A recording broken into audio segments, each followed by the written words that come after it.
Hello everyone, welcome back to another Tomato Sauce stream. Today we are planning to unleash our inner Yuga and jam some Spellcasters.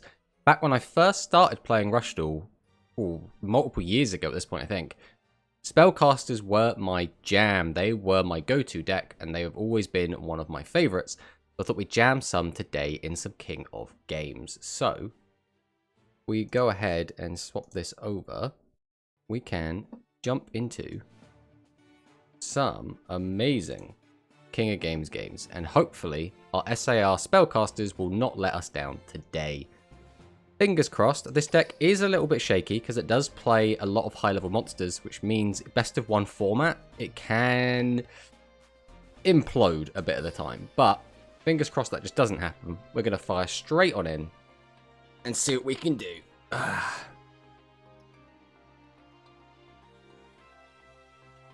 Now, this is the exact list that we did win a tournament with, and we do have a deck breakdown of it on our YouTube. But we're just going to fire on him with it. This is not necessarily like the perfect version of this deck, because we might be able to make it a little bit stronger by just changing some of our ratios around a little bit. But we're going to go with this for now and see what we can get done. Going first is also not ideal with this deck, but this hand is not a bad one. We have to keep the SRM in hand. There's no way we can drop that this early. It'd be a waste. We'll pass on this.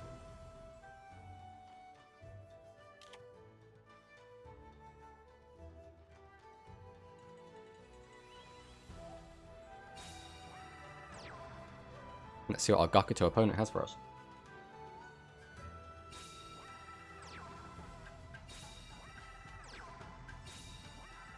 This could still be anything, but there is a pretty okay chance that this is the Yami Ruler deck, which we do have a pretty good matchup into, so... Question is, do we do a big push here? Probably. There's not really a reason not to. We've got, what, 1, 2, 3, 4, so we could happily go into a load of stuff here. Do we want to keep the Curry Bot in hand? Probably not with this. So we'll start by tributing 2. Summon out the boy. Then it's going to be probably straight into Curry Bot. Then we'll go into Torna. Then we will use our Seven's Road effect here, I think. I think it's going to be the best time to use it. We're going to go ahead and use Recovery Force here, because again, this could get us into something really useful. And we don't really want to use this Recovery Force right now. Yeah, that pretty much is the best we could hope for, I think. Now we can activate Torna. Pitch this other monster, change this to attack mode. Set. Activate our skill. Boost Torna up to 24. And this is already looking like a pretty good open. So we've got to make sure that we don't play into anything. Although Phantom Bind doesn't do too much to us here anyway, but we still want to make sure we clear the board, get as much damage in as possible, because we still haven't used our SAR yet to search out a Seven's Road. So as long as we draw a normal summon monster and level 6 next turn, we have a really strong push. Hey, how's it going, Wispree?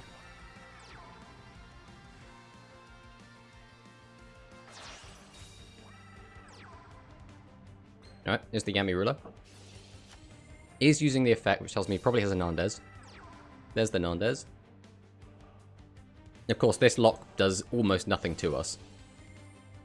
Unless we get very, very unlucky. It's got to be Umigumi. Umigumi! So he could use his skill, change one of my guys to defense just to get an extra 500 points of damage in, because he can't kill all 3 anyway. We might as well change something like Sorcerer to defense. Wait, you're going to let me keep Corner? That's odd.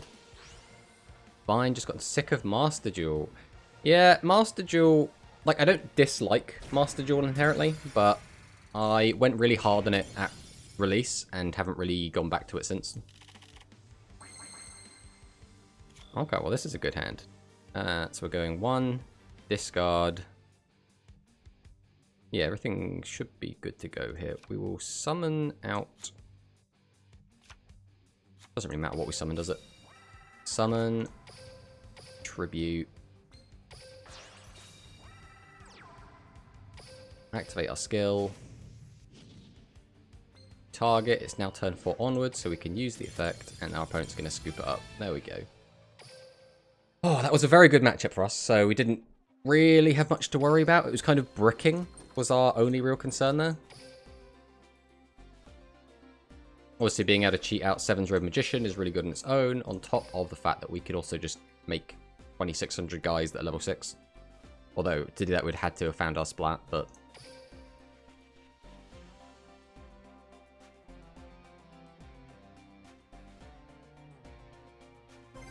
Let's see what we queue into next. Fingers crossed.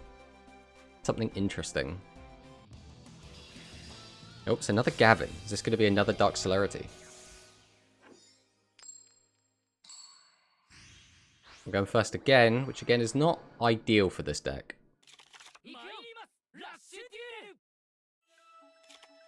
I would have liked to keep a Currybot on hand, but it looks like that is not on the cards, so...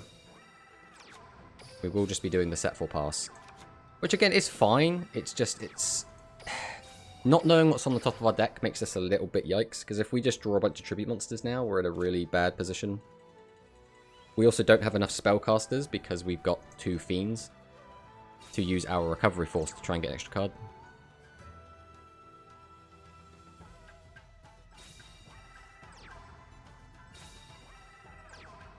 Set 3 pass is probably the best we could hope for. Not having any attack mode, kind of. Okay, we're going for Gaia the Fierce Knight. Also, this is going to be the Blue Falcon formation, whatever it's called. There goes a Currybot. We get to keep 2 monsters, which is very, very good for us. And we're very happy about that. This hand is fine. Do we want to push for just as much damage as we can? Probably. Is there a reason to use Mystic Dealer here? Probably.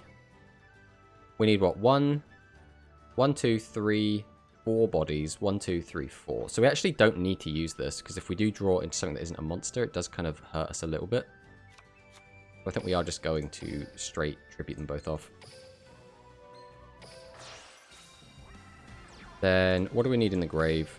We only have water and dark, so either or doesn't really make any difference. Tribute summon. Activate the effect. Discard the earth. Flip this up. Normal this. We'll go ahead and activate our skill. Boost up Torna's attack by 800, which is a really, really big number. Go ahead and fire 7's Road. Go to battle. We will then attack over the Gaia. Okay, so he does have the Phantom Bind, which, again, barely does anything to our deck. And we'll just get in for a crap ton of damage. So he would have been on 100 life if he hadn't used Phantom Bind. No, he wouldn't. He would have been on... How much did the Phantom Bind reduce us by? 1, 2, 3. 300. Okay, so he would have been on 14. Or he would have been on 300 less, so 800. Math's hard.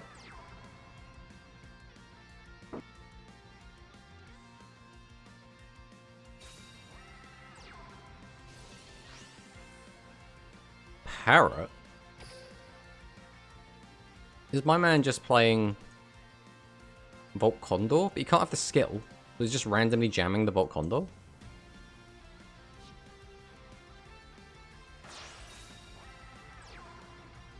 Okay, here's the second Gaia.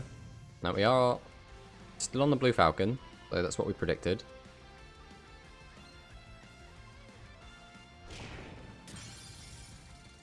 So we get 6 chances, and any level 6 or 7 does it. Oh, there it is.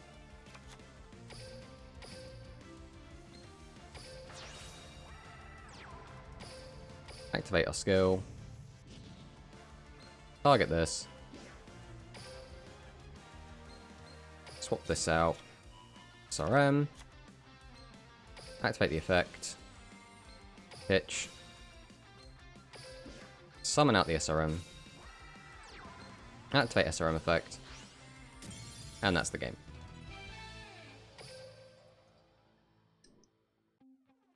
So far, 2 pretty easy games, but one of them was against a deck that we do kind of hard counter, and the other one was against a deck that's not really competitive in the slightest, so... we go again.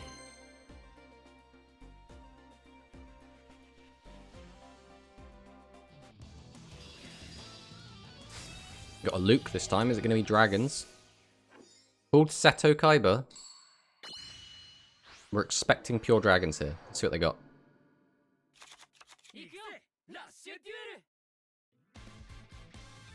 We are going second, which is better for our deck, because now on our second turn it will be turn 4, which means we will get to use our 7th Road Magician effect then.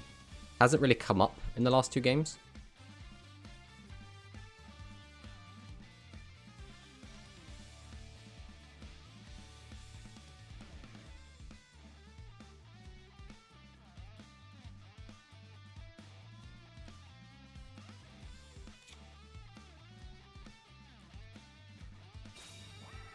Let's see what Seto Kaiba has for us. Is this just triple set pass? If he sets a back row, it gets a bit scary. Okay, Dragius is... I mean, it's not fine, because we don't have a way to out it right now. But if we draw Splat, 7's Road Magician, I guess it just has to be one of those 2. Which does not out it, unfortunately. I think we have to take our lumps and just accept we're getting attacked here. We can't clear his board no matter what we do with this hand. We can clear it next turn. As long as we draw a normal summonable monster.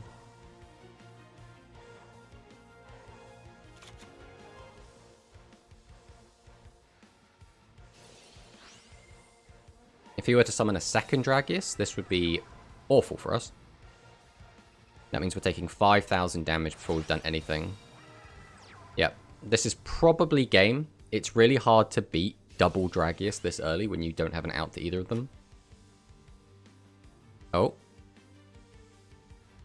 That is now our win con, that he has made a misplay.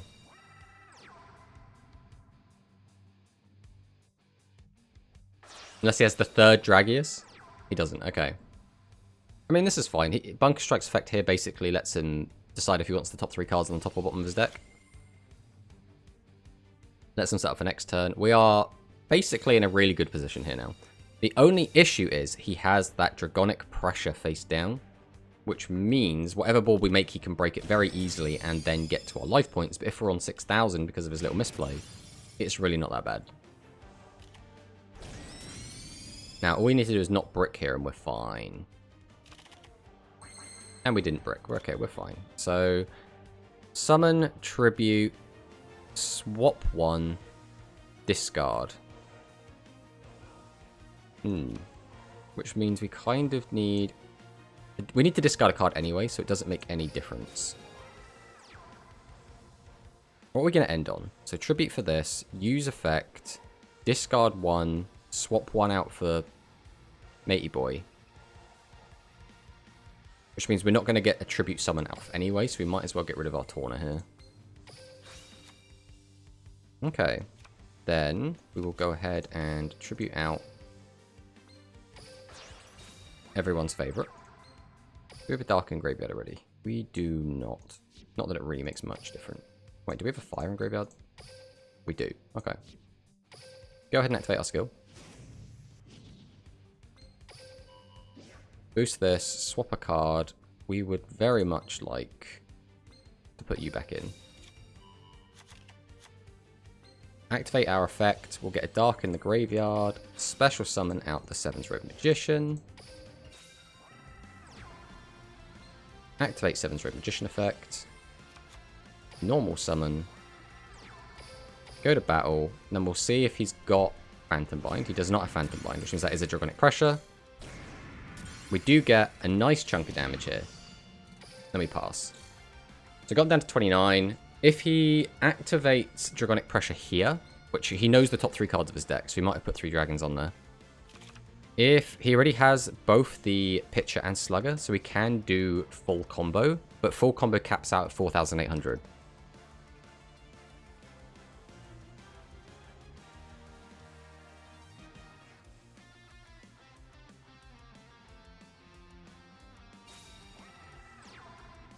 Okay, so we're not using pressure. Is that because you can't, or is that because you don't want to?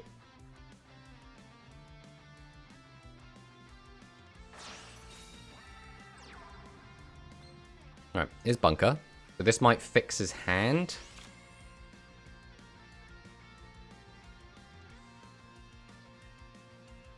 Bottom of the deck, so he's got some cards he really just does not want.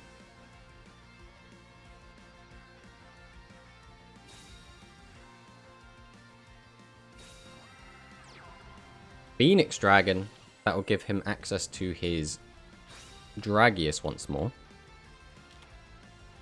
So this has got to be a normal summonable monster. And then tribute both Dragius, clear the whole board, get a bit of damage in, but we are A-okay.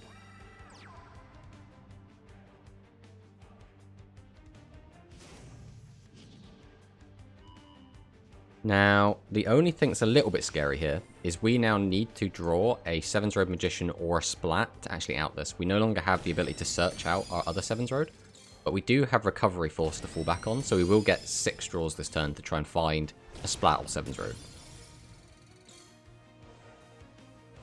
Let's see what we get. So no, we do not get what we want. So go ahead and use Recovery Force here.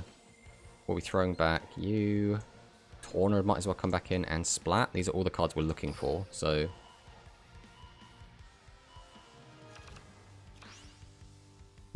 still no good. Do we go again, is the question. I mean, if we don't, we're in a bit of a sticky pickle. We can out Bunker Strike, but then we take a crap ton of damage on the clap. We can technically out one or t'other, but we can't out both of them. Let's go Recovery Force again.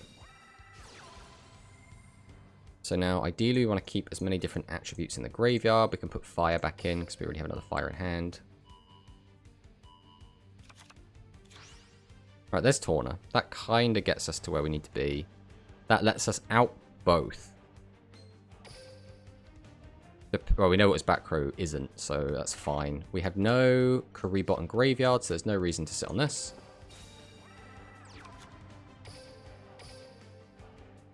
So Tribute, summon out this. We will activate our skill. Boost this up to 24. Activate our effect. We can then get rid of you, because we don't really have a card to discard. Then we'll change you to defense. Normal summon. Activate the effect. Weaken this. So we now punch over that. We punch over this for 100. We don't get anywhere really near game. And we do lose to full combo. But I think this is the best we were going to get without drawing a 7's Road. A surge of Dragon players on ranked, apparently. Yeah, the Dragon deck is quite easy to play, which I think... And obviously, Dragons are really cool. So I think that's always going to lead to a rise in popularity. It also helps that the Dragon deck doesn't really get countered by anything. It just loses to decks that do a lot of damage very, very quickly. Like, whereas the Warrior deck, for example, has a lot of decks that just straight up have cards in them that turn their deck off. Okay, pressure with 3 in hand. That means he can only bring back 1 card with this. And a card on its own doesn't really mean anything.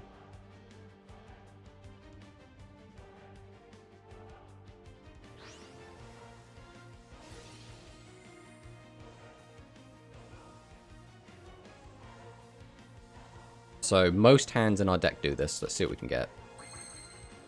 Well, we're really trying to find those hands that don't do it, aren't we? We just smash over, hit direct, right? There's not really much thinking required here. So we'll summon. Tribute for this. Activate our skill.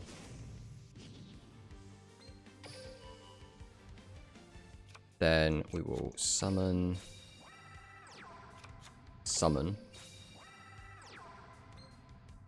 Activate the skill. Boost this up. Just playing around Phantom Bind in case one of his other 2 cards were. I cannot stop clapping this dragon, players. It's so great. Yeah, again, dragons are, like, they're not a bad deck. They're just not the best deck. And I think that's going to keep holding them back. It comes down to, like, are you not getting blown up instantly? Do you find your Dragonic Pressure? Do you have the graveyard set up with Pitcher and Slugger? The knowledge of this game is very impressive. Thank you. I've been playing for quite a long time. The old Rushdles. Right, we're on a 3-win streak. Let's see what they got.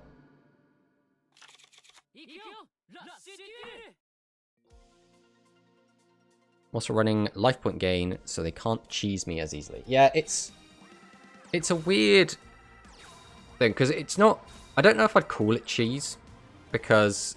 Oh, this means we're probably in a mirror. Just because it's not, like, full of holes. What do we do here? 3 defense monsters is a little bit annoying. I mean, I guess this is kind of fine.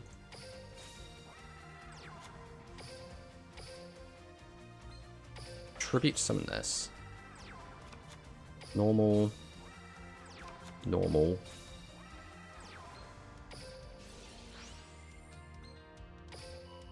Using the skill doesn't really matter, but might as well.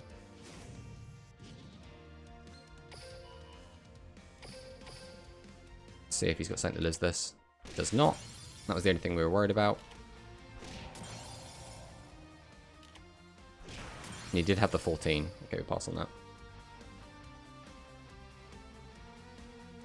All I know is the first anime, so I have no idea what's happening, but seems cool. He's been playing for a long time.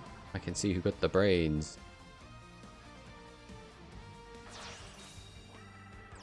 Yeah, been playing for a long ass time, like Steve said. Like it's kind of like I guess my primary hobby. I spend a lot of time like looking up tournament results, playing the games, playing in tournaments.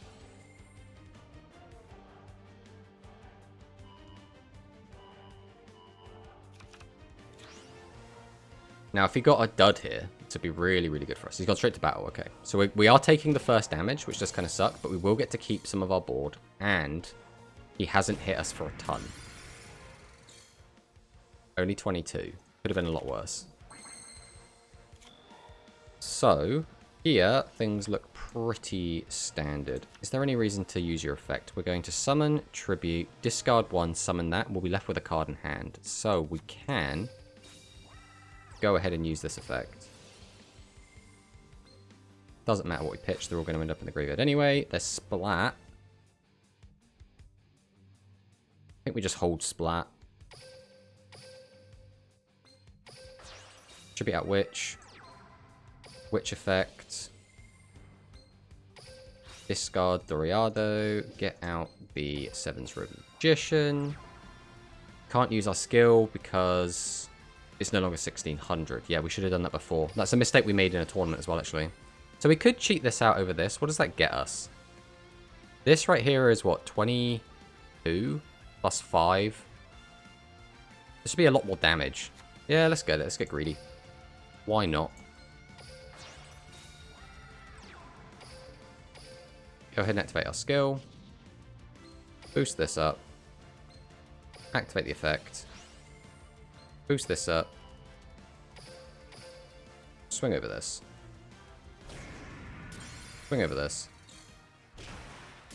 And swing over this. So this is a little bit greedy because if we don't find a 6 next turn, then we're in a bit of a awkward predicament. But we have got him now well low enough that any hand should kill him. And we should have enough life points and enough bodies on board that he can't kill us this turn. Yep, I'm the dumb one. That's not true, Steve. You just like pretending that you're dumb. There is a difference. I always like the concept of card games like this or Magic, but I bail the moment I have to deck build. Deck building is one of my favorite things. That's why the reason I like RPGs. I like building characters. That's why Rush is good laws. My deck is literally big number go burr. That is also very, very true. I don't know, you have similar... Oh. Thanks, Steve. I'm going to assume that was... I hadn't gotten down to that message yet. I'm going to assume that was a bot or someone trying to sell something. I don't know, you have similar passion for Pokemon. Yeah, Steve knows so much about Pokemon. Like, such a ridiculous amount. I have like a little slither of knowledge about Pokemon. And I know a lot about what's in that slither. But like, when you go outwards from that, I am completely clueless with it. Now we're talking. I tried the free one that came out a while ago, but I just lost with all the different mechanics. Oh, that was probably Master Duel then, yeah. Monocaster can't out this board unless he does the same build as you. I mean, yeah.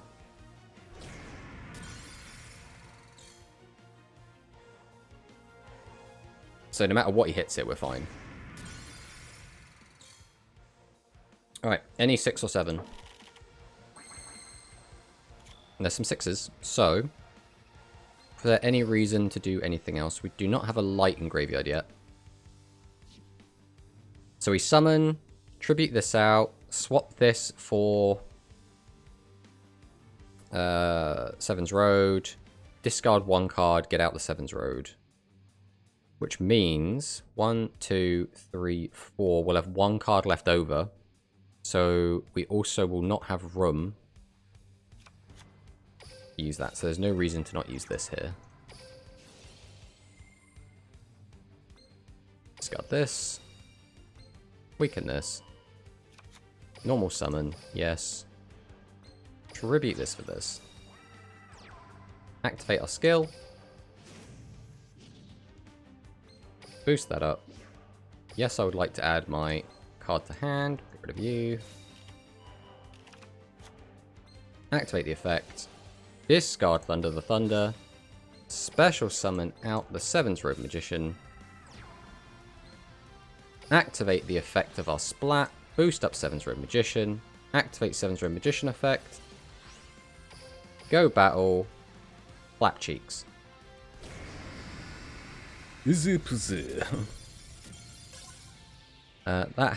What happened to... Is it a trap card or a magic card or a Blue Eyes White Dragon or some variant of Dark Magician being the best? To be fair, Dark Magician has never been a very good deck. It's okay... Ironically, it's okay in... Duel Links at the moment. But it's not... Dark Magician has never really been super meta, and Blue Eyes White Dragon has been meta very briefly. Yeah, the anime unfortunately is always full of these lies. But Dark Magician and Blue Eyes White Dragon are still very cool cards. Dark Magician is actually in this version of the game as well. Because this isn't Yu-Gi-Oh! This is like Rush Duel. So although it is Yu-Gi-Oh! It is not the same game. As you probably noticed, the cards look a bit different as well. I don't want to go first. I've got 2 6s in hand. Can I keep... Hey, alright. We take that. We had an awful hand. Bat and Bind saved him. No, I didn't bother doing the maths, but I was like, I've got a 20... What is it? I had a 28 and 41. So I was like, this should be enough damage to kill.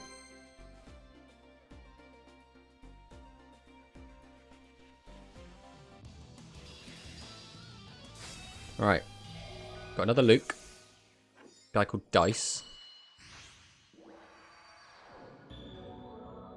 Ooh, the Blue Eyes. What's this? Blue Eyes Silver Cry?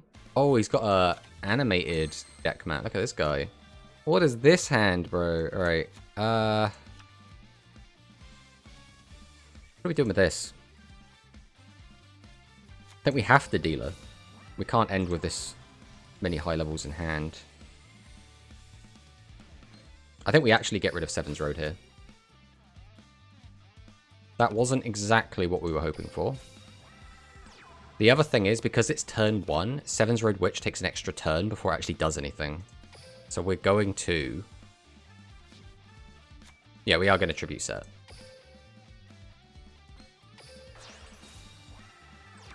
Now, this isn't the end of the world, as long as our back row doesn't get popped, because we can use Recovery Force to get all these cards back into our deck. I started watching Yu-Gi-Oh! 5Ds as a chill show, which Zana coined as Super Bikes. Yeah, 5Ds is a really cool show. It's one of those weird ones where they keep... In that show, they alternate between standing duels and riding duels. And I always kind of preferred the standing duels. I was like, these are the more interesting things for me. Because riding duels have the whole, like, speed world and the speed counters and speed spells, and it all felt very made up. And there wasn't really a good way to play that. Like, there wasn't really a good video game that emulated that. And there wasn't a good, like, physical way to replicate that either. What are we doing with this? We have plays. We don't have to even summon our 7-0 Magician. We could just sit on it.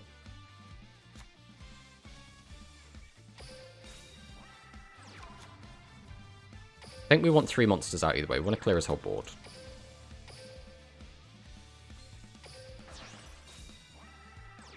I think we are going to activate Recovery Force here. Just because I don't really want to discard a Recovery Force. And I do want these cards back in my deck. The rest of that doesn't really matter. Just put all this back in. Okay, that will do. We activate Torna. Discard this. Change this to defense. Set. Yeah, there's no reason to not activate our skill. Boost Torna to 24. It's just an extra 800 damage. Go to battle. Swing over the 1000. Swing over this. Swing over this. Let me pass.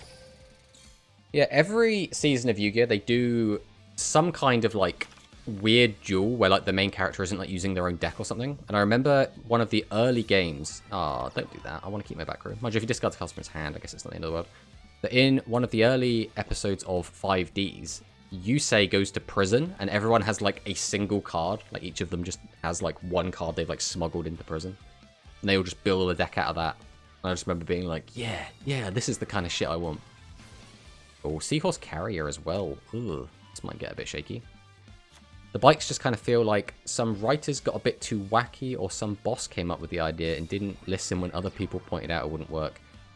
Yeah, I think...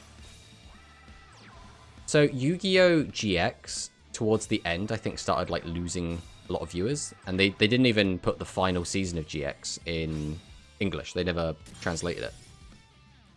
So I think they just wanted to really, like, have a shake-up and try and, like, reinvigorate people. Because the card game was doing quite well at the time. But the anime, I think, was starting to slip.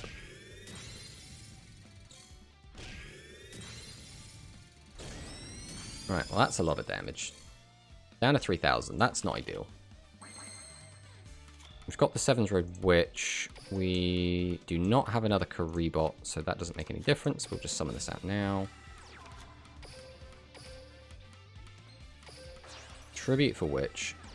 Activate our skill. Boost Witch up. We do not want to use that. Activate the effective Witch. Discard Fire Golem. Special summon out the 7-0 Magician. Normal summon.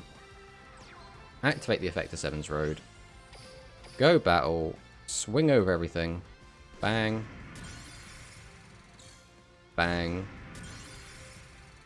Bang. Getting down to 800. Now, he shouldn't be able to do 3,000 damage through this board. What would he have to do? Like, triple threat Thunder? Get a guy down to 0 attack? Then get out something big like a... Well, I guess 0 attack, then tribute into Prima would do it. This on its own, he's gone straight to battle. So yeah, we're fine then. So any 6 or 7 does it. Which should be most of the deck. Oh, there's a 6 and a 7.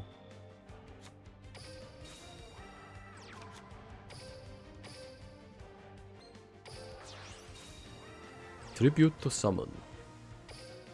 Summon this.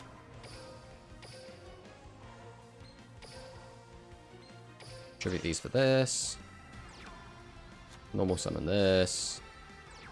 Use the skill. I know we're spinning wheels at this point, but we're doing it anyway. And then we'll just get in for that. Nice. I've always liked the Battle City story arc the most. I just think those ARM card machines are the dual discs. I was like, ARM card machine, what? Were a realistic future idea and best reflect what people who play card games would want. Yeah, I mean, so I used to go and play Yu-Gi-Oh tournaments like IRL. And every now and then you'd get one person that would bring like a dual disc.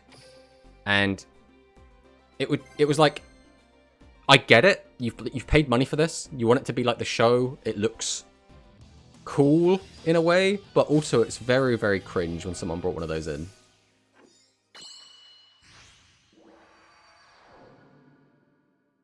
Which is a shame, because again, you know, if we actually had holographic machines that you stuck to your arm that could actually make the game seem a lot more realistic, that would be really, really cool. Alright, we set. We set. I think we're going to set the other fire golem. I think I'd rather keep these two, because these two have the most practicality for next turn.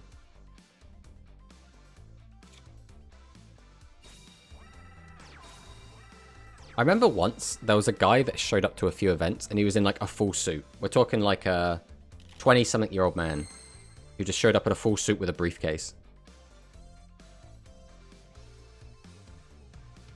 What do we do in this situation? Do we just pass? We don't have any proactive play.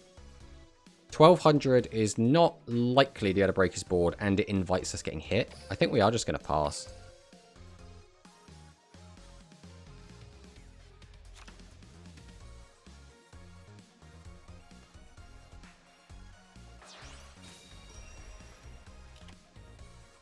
Yeah, it was not ideal, let's put it that way.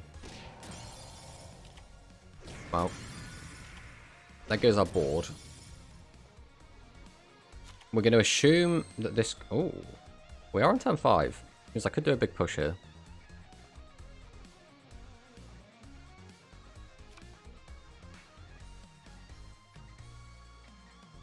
Alright, let's go for this. So we'll normal summon. Tribute out. Activate our skill. Boost this up. We will then use our effect to get rid of one of these. Put that back in. Get him out. Normal. Normal.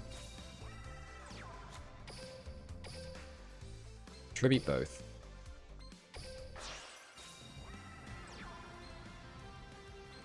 Activate the effect of Seven's Road. Oh, we should have used her first, actually. Oh well, doesn't really make much difference. Oh, that was a misplay. We should have done the boost on him. Oh, no. It's our first misplay of the day. We now just lose a monster for no reason. Oh, well. Can't play flawlessly all the time. We'll pass on that.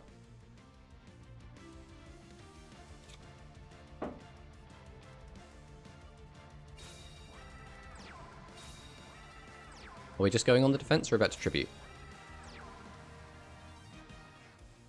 Now this is where one of the weaknesses of this deck comes in, which is we need Torna to do anything here. Well, you know, we found Torna, so I guess everything is K.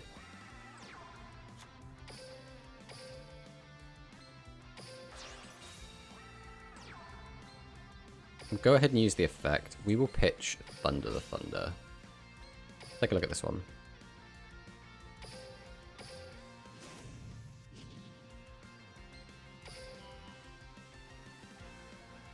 We will activate the effect of Splat, boost you, activate your effect. We'll then set battle phase,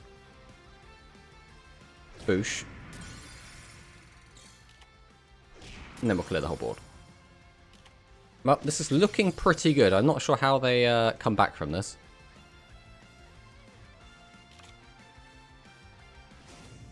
Life point gain. Sam, is that you?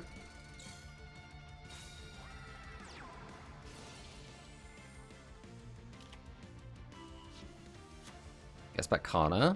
Has a 6-card hand, which means he can tribute summon out twice. He'd need, what, double Dragius are probably the best thing he could come up with?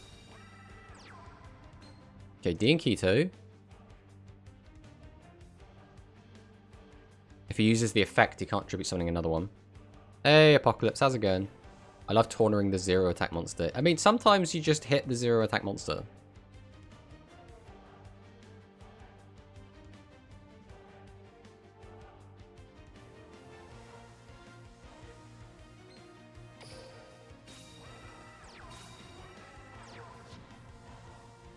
We can just recovery force back.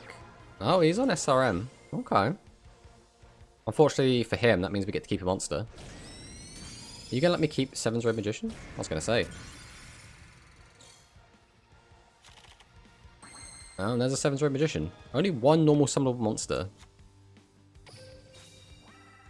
We summon, we contribute for that, discard a card, get that out, and then just leave a level 6 in hand. That's probably fine. I mean, we win this turn anyway, right?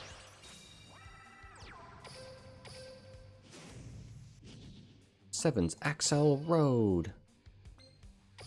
Activate the effect. We'll discard you. Summon out you. Activate 7 Axel Wonder Splat. And that's the game. Nicer, nicer. Sometimes you're just better like that. Sometimes we are just the best Rush Duel player in the entire world, and there's nothing our opponents can do about it. Unfortunately, that's not always true. But we've racked up a nice little win streak. We haven't, like, hard bricked yet, which is quite nice. But there's still time.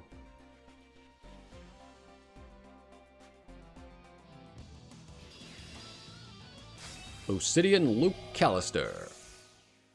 Ooh. Do you unlock cards in this game? Yes, you do. It's a gacha game, so you have to open packs, like in like in real life. Except the packs only have 3 cards in each, so it gets a little bit, frustrating sometimes. Yeah, we'll set this, then we'll pass. But you can play the entire game free to play, which is quite nice. You just have to, like, you know, like most gacha games, either you're investing your time or you're investing your money. Like, pick your poison.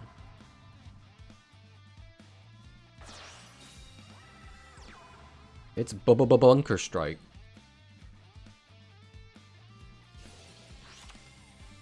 You'd think for a card with Piercing Dragon Bunker Strike, who literally has like 3 giant ass punctures, can't even think what these are called, on it, it'd have piercing, but he does not. You're bound to open a handful of tributes and dead recovery force at some point. Yeah, it's going to happen. So do you prefer this to Master Duel? I won't lie, I don't get the difference. So Master Duel is slightly behind the current game, but it's basically a simulator for the physical trading card game. It has every card ever released for the last, like, 25 years, basically, in it. So that has all of the feature and scope creep, all the different summoning methods. That's got, like, Synchro Summons, Xyz, Pendulum, Link Monsters, all of that. This is Rush Duel. This is the first iteration of Rush Duel as well, which means this is all very, very basic. This is the equivalent of, like, when the game first came out and all you had was, like, the Yugi Kaiba starter deck and, like, Legend of Blue Eyes White Dragon as your only booster pack. That's kind of what we're in at the moment of Rush Duel. We have very few mechanics. It's very, very simplified. There's not really much to it at the moment. We always do this, right? Activate Currybot. Take back Currybot.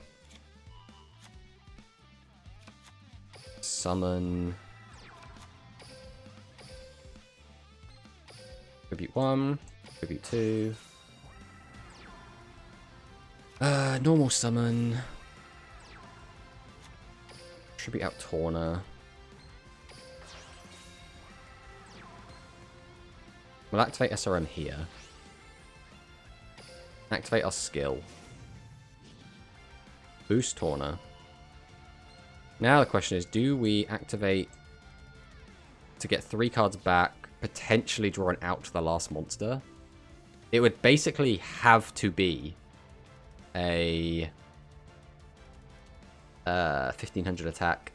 We only have 3 of them in the deck. I don't think that's worth taking the gamble. So we will just clear what we can. And then pass. Alright. AKA, I'm sorry it happened to me yesterday. I mean, yeah, spellcasters will brick every now and then, which is why, if you're looking to, like, get a massive win streak, this is, like, not the deck to do it, just because there are so many monsters you can brick on. But it shouldn't be bricking that much in, like, a best of 3, which is why we'll say this is a tournament deck. All the summoning confused me. That sounds really appealing. Yeah, the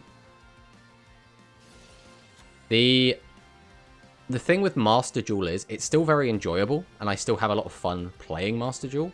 It's just, I wouldn't want to play a ton of it back to back to back to back, because the game's too complex, right? There's a lot of thinking involved. Although you do get used to it, and you do find the lines, and you see the patterns that you do multiple times, it's still not something I want to jam constantly. I don't want to, like, play ladder on that, for example, like, all day. I've already done that before, and it gets a bit rough. Also, why the hell is Rush R to Ticket Monster worse than an End Monster? Because Konami just be like that. They really couldn't try with all those. All with those, yeah, exactly. What does brick mean? Brick means you've drawn a hand of unplayable cards. So, you know, you have brick. You have a brick in your hand that you cannot get rid of. Right, we need to think about this real quick. We can summon out 2 big boys. So, summon, tribute, discard 1, swap 1 for something else. We'll have 1 card left in hand. Which I guess is fine, so we don't need to do that. Tribute summon. Activate our skill here. Go ahead and get rid of you. Actually, do we already have a Wind Engrave? We do already have a Wind Engrave, in which case, yeah, we will put Fauna back. And our opponent gives up. There we go. There's a weird bug in Loner Duels NPCs using speed format, and they give you a rush format deck. Yes, there is a bug that has been around, and also, until, I think, 2 days ago, people could use a cheat client to do that in PvP duels, but they have since fixed that, so people can't do that anymore. But there were games on the ladder where people were bringing cards like Mirror Force, things like Blue Eyes White Dragon, and things like God cards into rush duels. Draw use of stuff, thank you. I feel the Spellcaster deck should brick less since it has more 6s, so you can do stuff. So that's the thing. Overall, it is a more consistent deck, but there are more hands in this deck you can draw, as in that literally give you nothing to do, right? So for example, we got 3 6s, 3 7s, 1, 2, 3, 4, 5, 6, 7 6s. So that's 10 cards immediately. That if you draw any combination of these, you just don't have a turn, right? And then we also play 2 spell cards, which, although you can get them out of your hand, still serve the same thing. So you're basically playing 12 cards that if you draw any combination of those 12, you just have to pass the turn. Again, that shouldn't happen often, because all you need is any one normal summonable monster, and you're good to go. But occasionally that will happen, and you'll just be like, well, can't do anything about that. We'll go next. Can you not get Blue Eyes in this game? So Duel Links itself is a mobile game. It's been around since 2016. And it started off as a simpler version of the original trading card game. And then recently, as in like 2 weeks ago, we have just added Rush Duels, which is this, to it. So you can get Blue Eyes White Dragon in the speed version of the game, which is like the closer to regular Yu-Gi-Oh! You cannot get it in this version of the game yet. But it will be available at some point in the future. Okay, we take that. Sorry for the basic questions. I really know nothing. I mean, I'm happy to just chat, to be honest. A lot of the time when I'm playing in these games on stream, I will just like talk about my thought process or like talk through what I'm doing. So I'm fine to just not do that and just have a chat. That's fine with me. Don't even know what you mean when you keep mentioning ladders. So laddering is, you know, it's like, because you play Hunt, right? It's basically like playing the competitive queue, right? So if you're playing ranked games, that's the ranked ladder.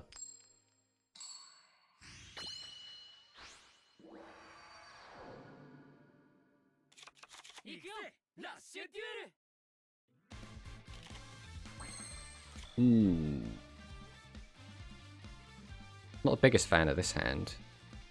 I could discard a Spellcaster, but then I'd have to tribute over the other one. And I want to keep a6 in hand, so I think what we're going to do is just set these. And then we're going to tribute set. And end. I prefer having Splat, because Splat outs more things, because it can just get up to 2400 or 2600 without having to invest anything. I could have kept Torna, which is better if he just sets 3. But if he sets 3, we get to keep Torna anyway, so...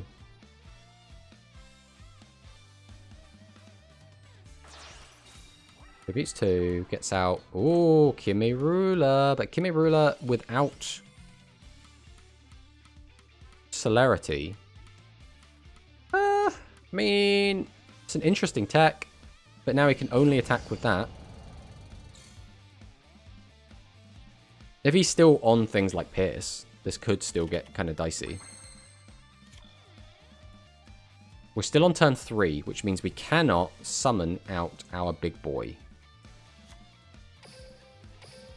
What we can do, however, is summon out this little girl. Go ahead and use our skill. Boost up. Activated effect. Boost itself even higher. Flip summon. Flip summon. We want to get cards out of our hand, so we will go ahead and just discard this. Go to battle, swing over.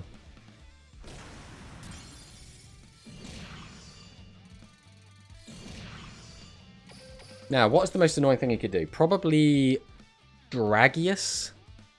Just because that will clear a lot of my board and do a lot of damage to me. I mean, a Dragius here could do 12 plus 9. That's pretty bad. Well, time to grind gems, because everything I want is at the bottom of the box. Yeah, literally, this account, all 3 of my boxes that I opened, I had to go all the way down to the final pack to get everything I wanted. They just kept slapping all the ultra rares at the bottom. But on my fresh account that I made, we did the 17 pull that you get with the Summon Skull bundle, and immediately pulled 3 ultras that were all really, really good. So we just reset the box.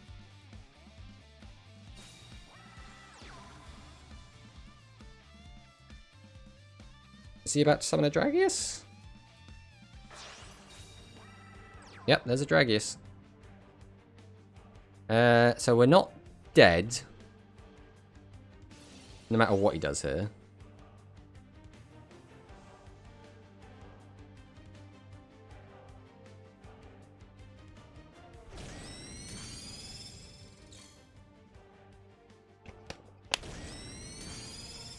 Okay.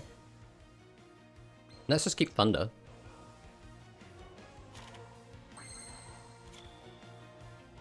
Now this is where things get sketchy. So we can reduce its attack by 900 and then can't clear it. Because we don't have any tribute monsters. And if he just summons any 2 monsters, we just die here. I mean, there's nothing we can do about this. We just have to hope that he doesn't summon 2 monsters.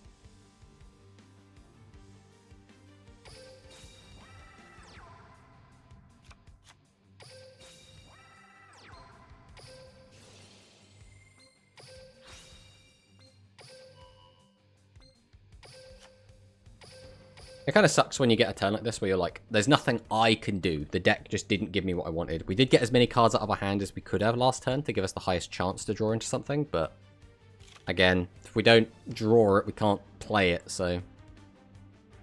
I could re-roll, I suppose, but it's really boring getting DM to 26 for max standard duelist. Especially with the bad card, since I don't want to spend gems outside of 7s. Yeah, I know what you mean. I mean, the other thing to do is just to grind out gems, right? Just go on to the other worlds, level up the characters, get their gem rewards.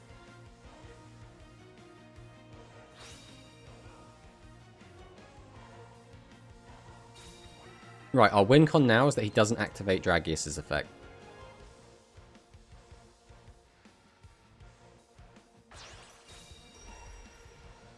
Just don't activate Dragius's effect. Ah, yeah, there we go. That's all she wrote. That is a shame, but you can't win them all. Again, any 6 or 7 there, and we did win that duel, but again, we can't win them all. Sometimes we are just going to get the bad hands like that. We just go again.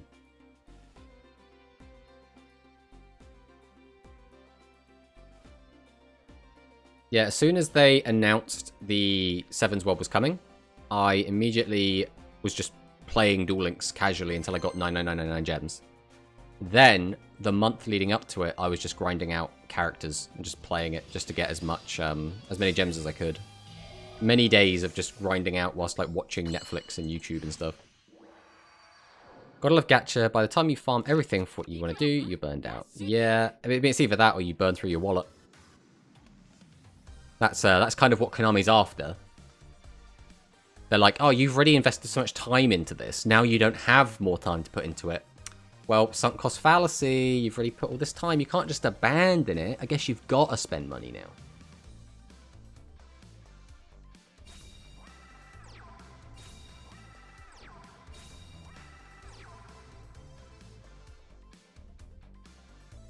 Well, the old set pass. And we draw Sorcerer. Okay, we will play this. We'll go ahead and fire off Dealer. Discard Doriado. That's fine. Summon. We're going to go ahead and tribute this off. Activate the effect. Let's split this one up. 1200 attack. Not the best we could have got, but still fine. Pump the attack. Go to battle. Swing over.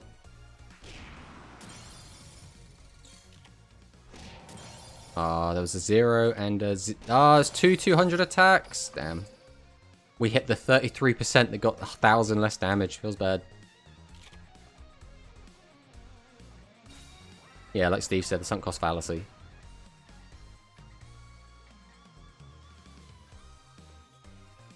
I mean, that was the original reason I kept playing this, because I really loved playing the speed version of the game on release. And I loved it for so long, but then I just kept doing my dailies, even after I'd stopped, like, actively playing ranked and stuff. Because it was like, well, I've already put, like, 6 months, a year of my life into this. Why not just keep doing it? Then I was like, well, I could just not. This is actually really okay. Again, any 6 or 7 outs this. Oh no, Luzbreaker. There we go. Ah. Right, any 6 or 7. We have only seen one of our 6s or 7s, which means we have 9 in the deck. Right, there's a 6. So... I guess we will go for his effect. I'd like something set up for next turn. I mean, that's fine.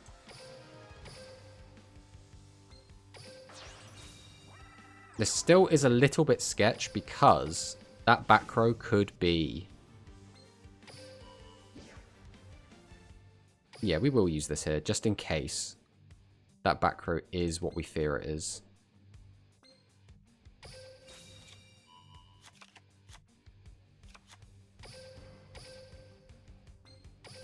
Tribute 1.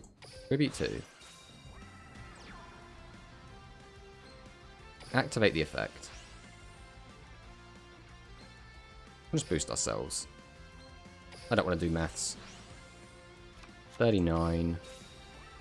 Yeah, we are fine then, no matter what. Let's see if there's a delay. There's no delay. That could be Triple Threat Thunder. Not that it matters. We didn't bother doing math, and we won. Alright, I am going to BRB a sec, but when we come back, we'll be jamming more Spellcaster King of Games. Back in a sec.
And we're back.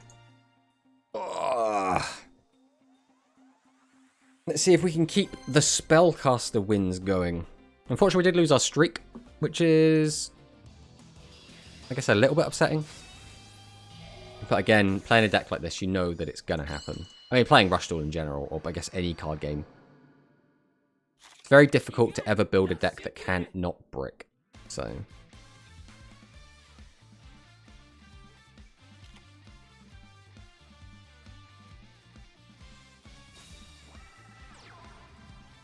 Now, is this going to be a pure dragon player?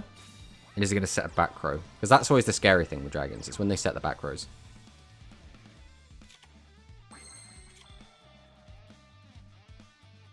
I mean, we could probably clear what he's got.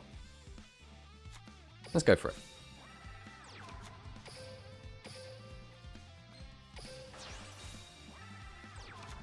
Normal summon. Normal summon. Activate our skill. Boost up Torna. Activate the effect. Discard. Let's flip this one up. That's a tasty morsel. 1,000 defense. And so it looks like we are against the pure dragon deck. And we'll pass.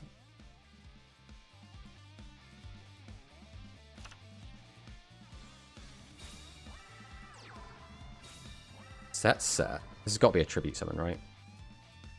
You must be in dire situation if you have to do this against Torna. Okay, Bunker Strike. This sort of sort out his hand.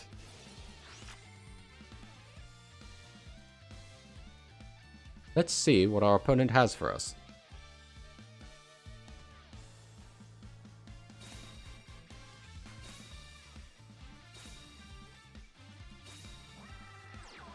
Okay, Dragorite. It's pretty good. And another Dragorite. So he's going to use the skill, boost 2 of them, wipe our whole board, and do a chunk of damage.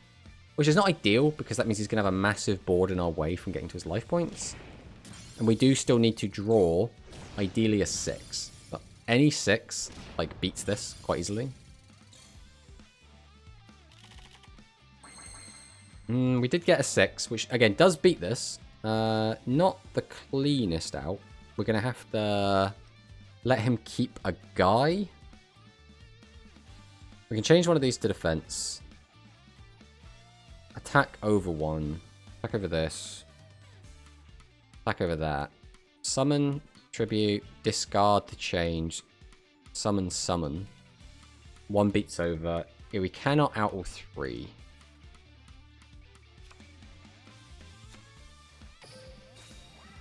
And I'd like to just keep all of the summons out, so I think we are just going to play it like this.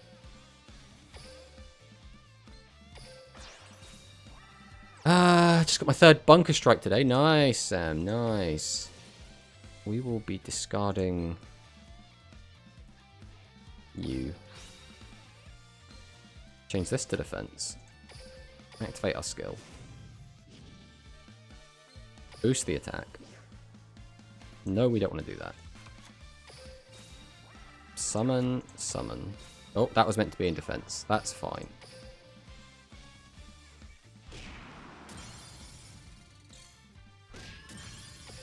We'll pass on that. If I play the Mono Dragon deck, I'm for sure ramming 3 of Bunker. Yeah, I think that is the right thing to do. We love Triple Graceful Charity. You think there is a limit coming for Bunker Strike? No, I don't think there's a limit coming for Bunker Strike. Bunker Strike is a card that may see some longevity entirely because of the skill, Dragonic Resonance. But outside of that is a card that saw a lot of play as a one-of in just random decks, like throughout Rush's history. But like it was never the like crazy linchpin of the deck. Man, did we just die here? No, we're not dead. We're not far off though.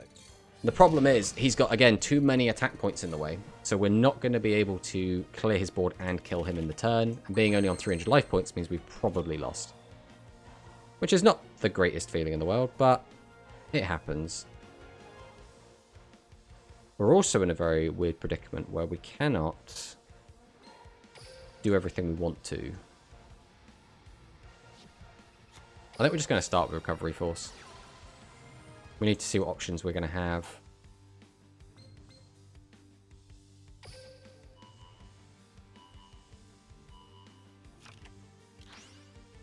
I mean, Witch is good, but again, we still lose to, like, anything off the top, so...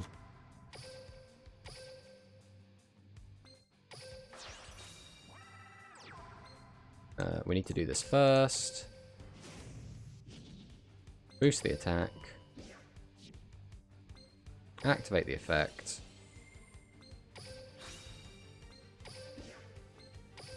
Summon. Summon. Activate SRM. Battle. Swing over this. Swing over this. Swing over this. And now, yeah, like anything kills us here, but we did the best we could with what we had.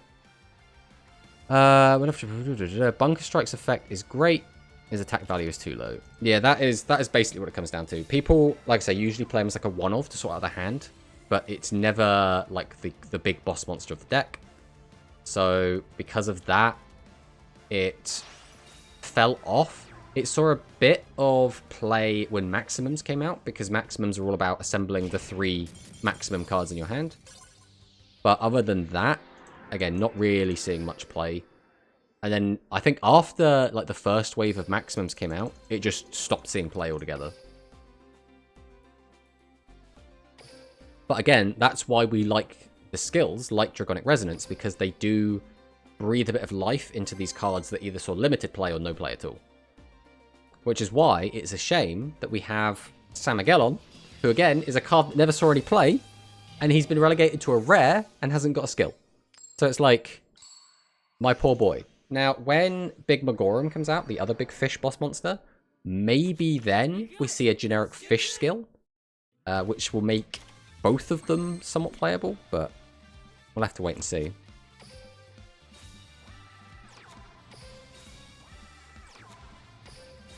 Yo, set 3 pass.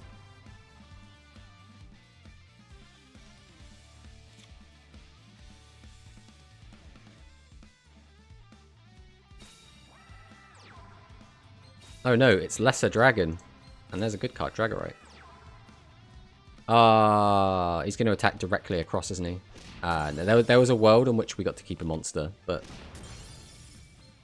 unfortunately he lost the 50-50. I think he's the kind of player that never attacks across. Justice for Freaky Fish Guy, exactly. Exactly. No matter what I do here, again, I can't out his whole board. I can out 2 of his monsters. Is it worth going for a big punch? Or should I just set 3?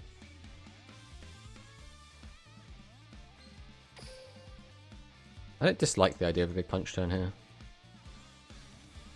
It just leaves me open to getting counter-punched. Right, we'll use Currybot effect. Get back Currybot.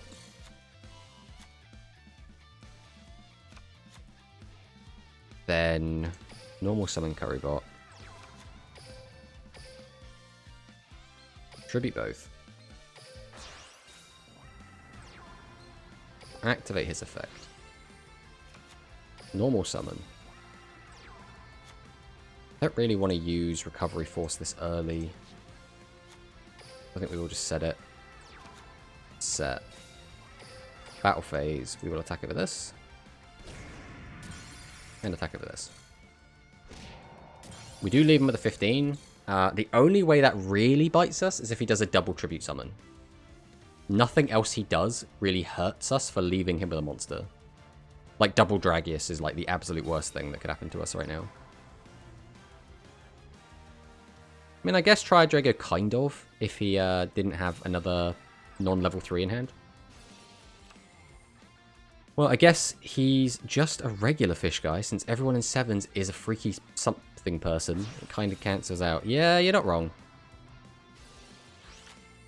Did he use his Tri-Drago effect? He did. Okay, wasn't paying attention.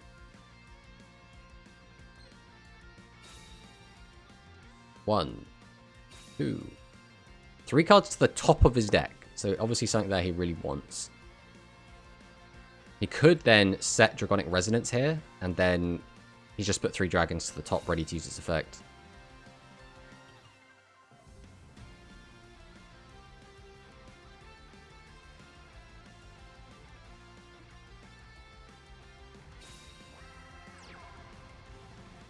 Okay.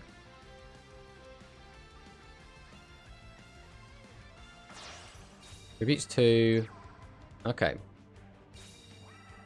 So, there wasn't a punish just because he had every card in his hand to get the draw off of Drago and to tribute summon 2 anyway. No, mind you, it was a punish because he got the extra summon out. So the extra monster was the punish for leaving a monster up. But again, there wasn't much we could have done about that anyway. So we are going to take the extra 25. And he's on 39. And he stacked the top 3 cards of his deck, which means the chances are he does have something good to do here.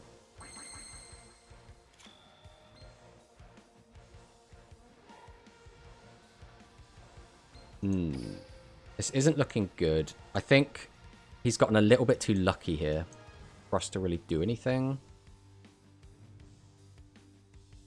If we summon, can't use that, can't use that. No point in having a bunch of stuff in the graveyard if it doesn't do anything. So we'll start with summon. Activate the effect. We're not going to have enough cards to really make use of Torna here, so we're just going to discard. That is really not what we were after. Alright, Recovery Force. I don't really want you in my hand, but I do want you in my deck. I think here we are just going to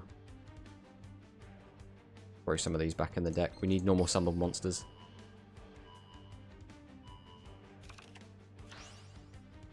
I mean, that is a normal summonable monster. I think we just have to go again here.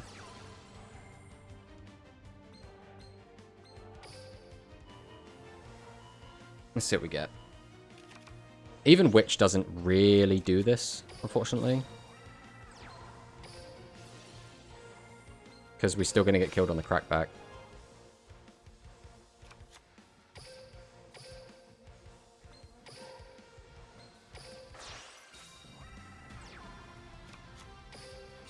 Normal. Tribute for the summon. Activate.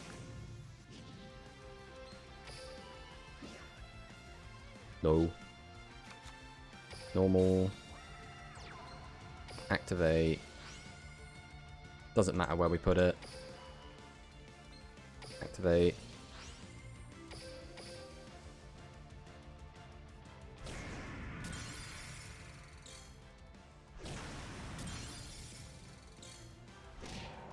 So again, he has already stacked the top 3 cards of his deck. So he knows what the top 3 are.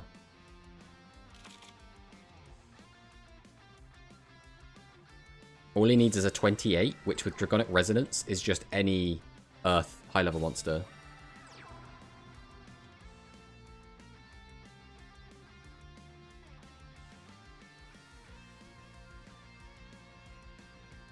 If he doesn't get an Earth card, or he didn't need Dragius either. Like any big boy kind of does it, but he needs to get that skill off. Okay, so that's 1,000, and then that's 900. So yeah, we're just dead off that. Yeah, unfortunately, again, because we weren't able to clear all 3 of his monsters, that was it, right? That's what it came down to. If he didn't get that extra monster out, then he couldn't have got the extra 2,500 damage in from getting an attack off of his Lesser Dragon that he got to additionally summon.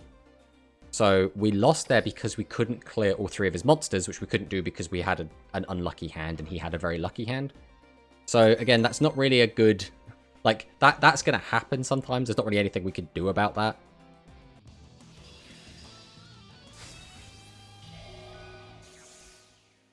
Alright, here's another Gavin player. Let's see if he's on Celerity or not.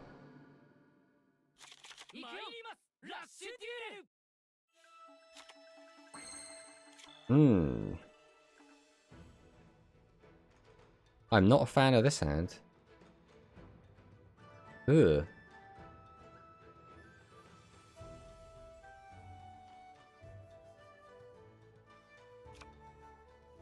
Alright, we're going to actually start with Mystic Dealer attack mode, which is something we really do not want to do, but... Cannot have you stuck in my hand for multiple turns, mate. If he does Yami lock us, having that's not going to do anything. So we're going to do this. We're inviting a little bit of damage here. If he has Celerity and Kimiruli, he can change this to defense and get another direct, but that's fine. What's your current goal today in this? Are we climbing ladder or trying to look something? We're at the top of the ladder, so we cannot climb anywhere. We are basically testing the deck, see how it performs. The more you play a deck, the more you kind of understand the ratios, the more you understand when is a good time to push, when is a good time to not push. So it's just kind of getting additional knowledge. And also, we are technically unlocking the rest of Yuga's skills, because every time we win a game or lose a game, we have a chance to unlock one of Yuga's other hidden skills. What is he doing?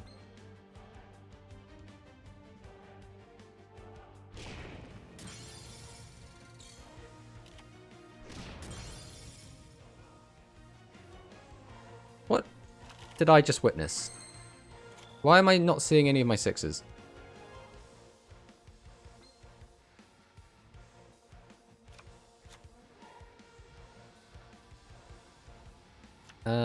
Okay, what do we do here? We can flip up this, weaken that so we can attack over it with our 15. We need summon, summon, tribute, which means we are going to be discarding SRM. Weaken that. Normal summon. Normal summon. Tribute 2. Normal summon. Activate the effect. That's unfortunate. We were kind of hoping to draw into that. We definitely want a clock on this. Then we'll pass. Casual misclick, surely. I would assume so. Like, I can't think of any other reason you'd want to do that.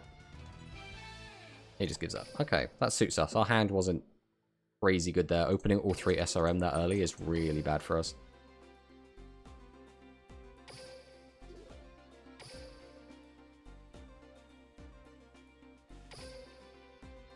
And now we go again.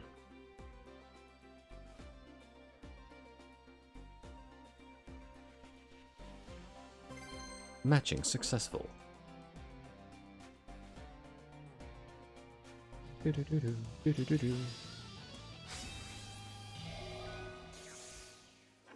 this could be the mirror.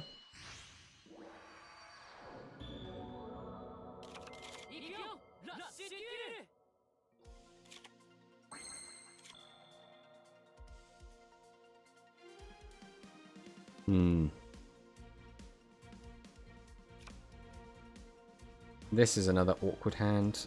I think we are just going to set 3 pass. Question is, are we going to tribute out the Tawna? I think we are, just because we really don't want to brick.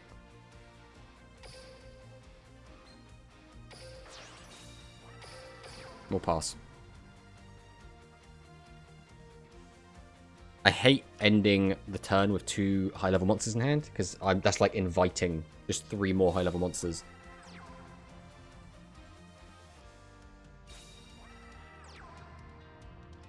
If he is on Spellcasters, he's opened 2 of his 15s already. That is an interesting one. So probably not just on Spellcasters. Goodbye, Tawna.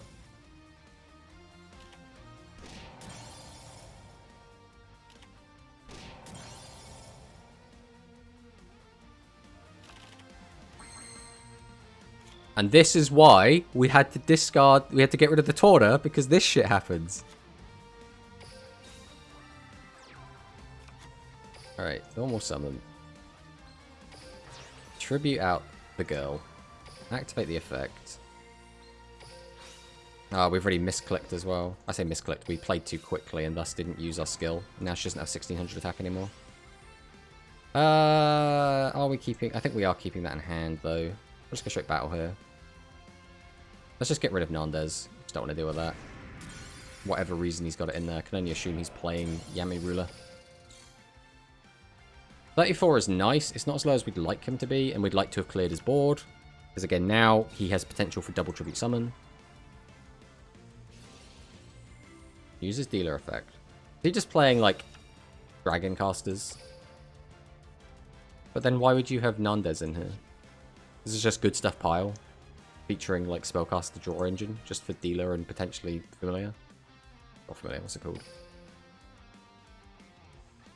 don't remember what the spell card's called.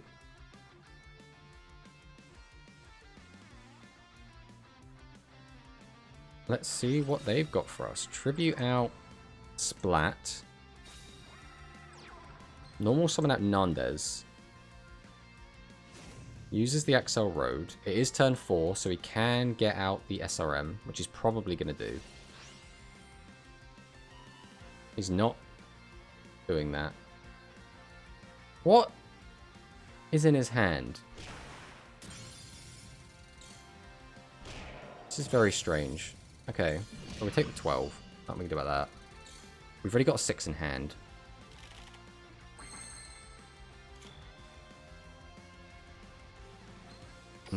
We've only got one SRM left in deck, but we are going to summon it out. So we'll summon Karibot. Take that Karibot.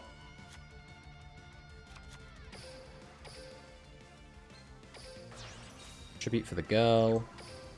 Activate the effect.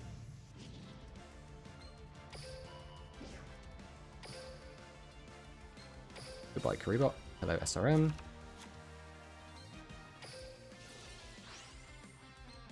Boost your own attack up.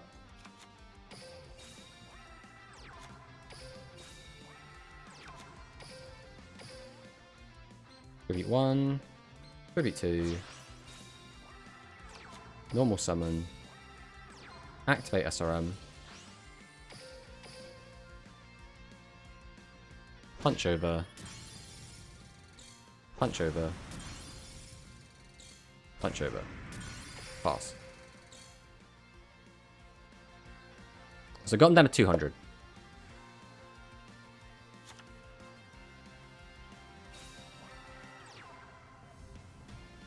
You have any? You don't have any, right?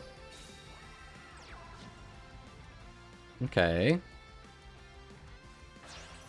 Tributes 1 to get that. Then he can use Carrier's effect. Take back Lamoon. Then what? Where are we going with this? Tribute both. Coming out. SRM.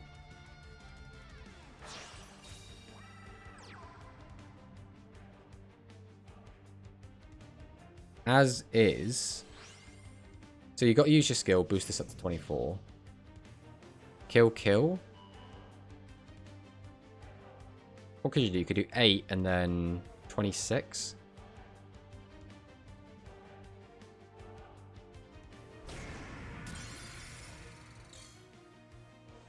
He's on 200 though, so any level 6 wins it.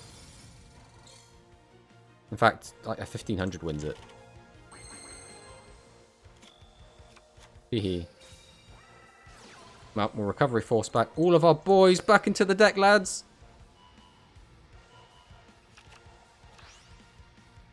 Then normal summon.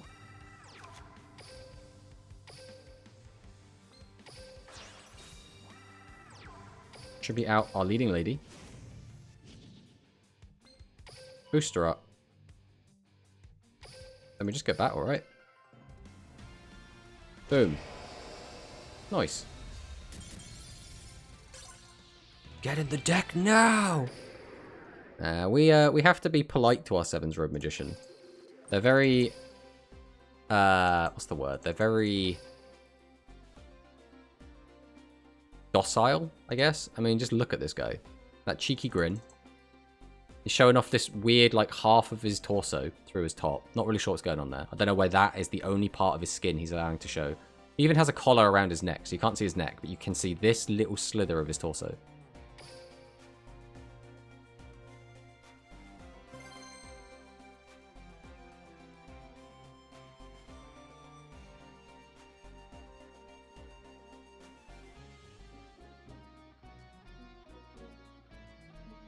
Oh, are we actually going to get into the game?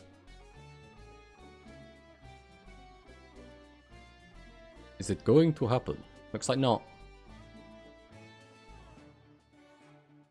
Angel 3 did not want to play us. They got intimidated by our threatening aura.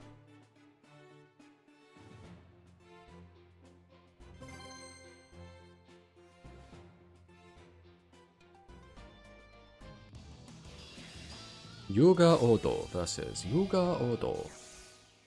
Boss. This guy's literally just called Boss.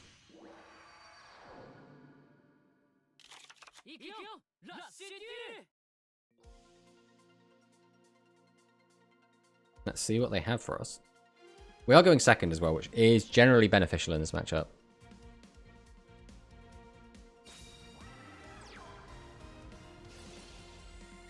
Mystic Dealer is on the splat, which means we almost guarantee that he is on 7's XL Road. When we were on the Yami ruler deck, we couldn't play against Spellcasters to save our life. Now we're playing against them constantly. The problem here is if he is just set Axel 1 to splat, we can't get over it. Even so, I think we are going to go on the aggression here. So is this splat? It was the second splat. Damn it. We thought because he discarded one, it was less likely that he would have another. And if we could have cleared his whole board there, that would have been very, very good for us. What we've instead done is taken an extra 200 damage and left all our guys in attack mode, which means now he can have a pop-off turn and do a crap ton of damage to us, which means we probably just get completely boned here. If he doesn't have a pop-off, because he just doesn't have any good cards in hand to use, then we're in a pretty good position. There's another level 6 gone. Someone's at another 6. Oh, he's going to use the effect. There's no way he doesn't. Yep, uses that before using the effect to make sure he gets the boost. Yeah, he has it. Yeah, this is probably a loss. I'm pretty sure there's not much we can do to come back from this now.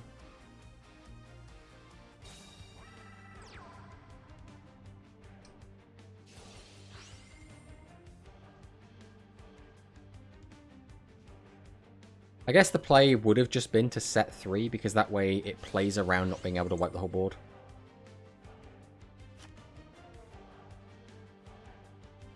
I literally do not think there is any way we come back into this now.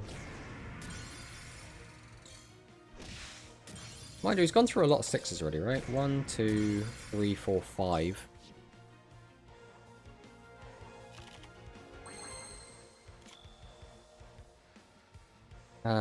So we summon, tribute, swap, discard. We'll have 1 card left in hand. And we don't need it to be him, so we'll go ahead and fire this off. Torna. Torna doesn't change anything.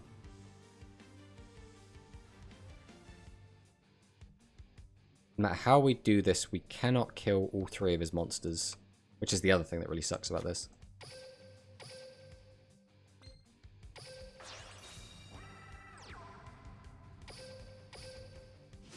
Basically have to use the skill. Boost that, swap a card.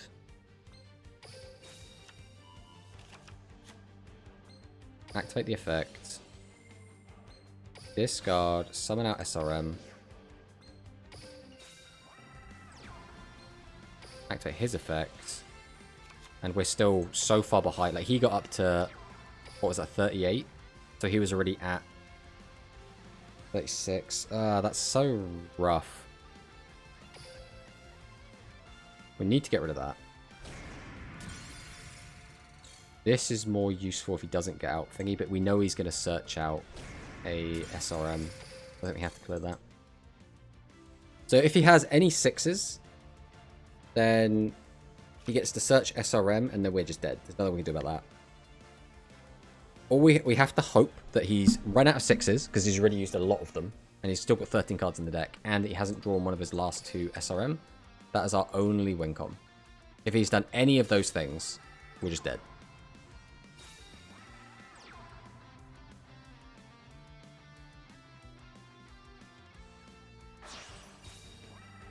Yeah, so we'll go up to 39. 39 into this is... what? That's 2,300 damage? So yeah, we're just dead.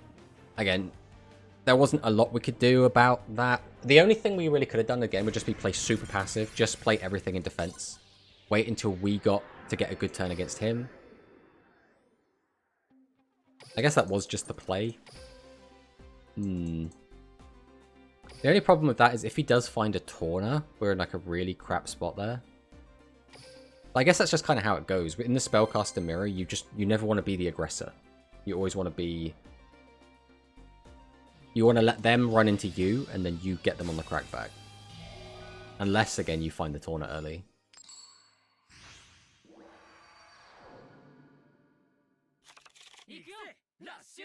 That's not a good hand. And we're going first, just to put salt in the wounds.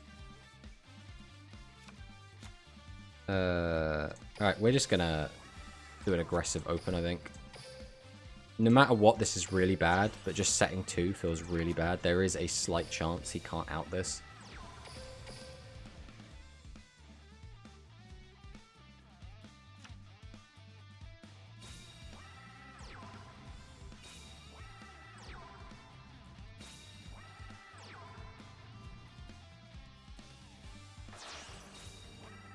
No, he had not only an out to this, the best possible out to this.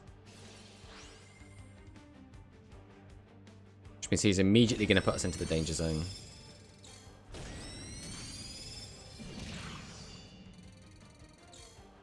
Things aren't looking good, but this is what happens when you brick. And we've drawn yet another useless card. Alright, normal summon. Activate the effect. Bring him back. We will then normal summon, attributing this. We will activate our skill. Boost the attack up. Activate the ability. Bring out the boy. Normal summon. Review. Activate his effect. Which again, this is not bad, but we're so low on life points now that we could just die to anything. Like if he just activates Dragonic Resonance, gets out 2 monsters. So he'd have to activate with Dragonic Resonance, discard 3, he'd have 1 card left. That 1 card can't kill us on its own. He would have to discard exactly a Pitcher and a Slugger to kill us this turn. If he summons out a Dragius, he can get 9+9 on us. Which is still fine, because it's only 18. And then with the remaining 2 cards, he shouldn't be able to deal with a 21.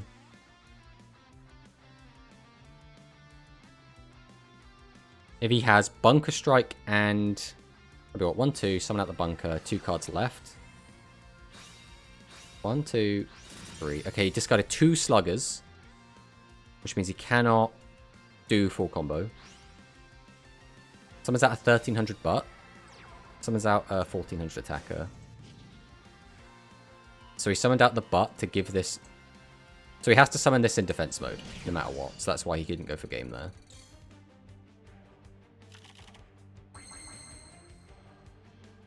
This hand is a bit stinky. Well, we have to see if this sorts us out.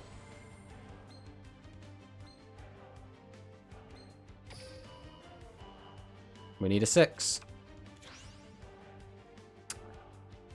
Okay, if we play everything in defense, then he kills us with just about anything. Like a Dragius or a Resonance kills us. He's already used 1 of each.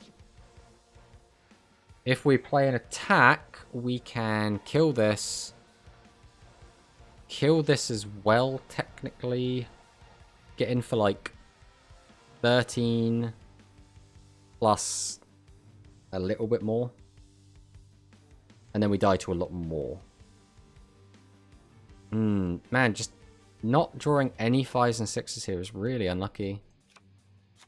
I think we have to just set 3 pass. This is the best chance we have.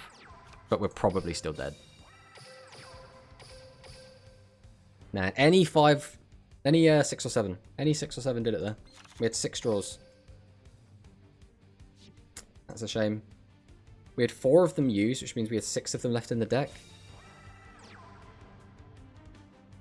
Yeah, if he summons out a Dragius, we're just dead. Okay, we're not dead yet.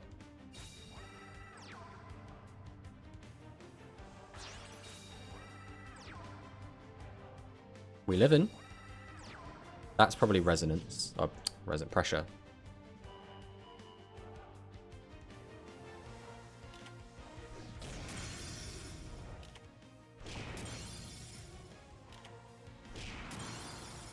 We only get 3 draws now, but literally half our deck does it.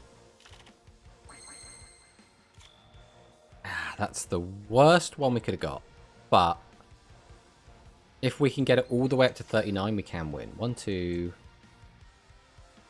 Right, well, we've got fire, light, earth, dark, wind. We don't have water. Which means we have to use Thunder the Thunder effect.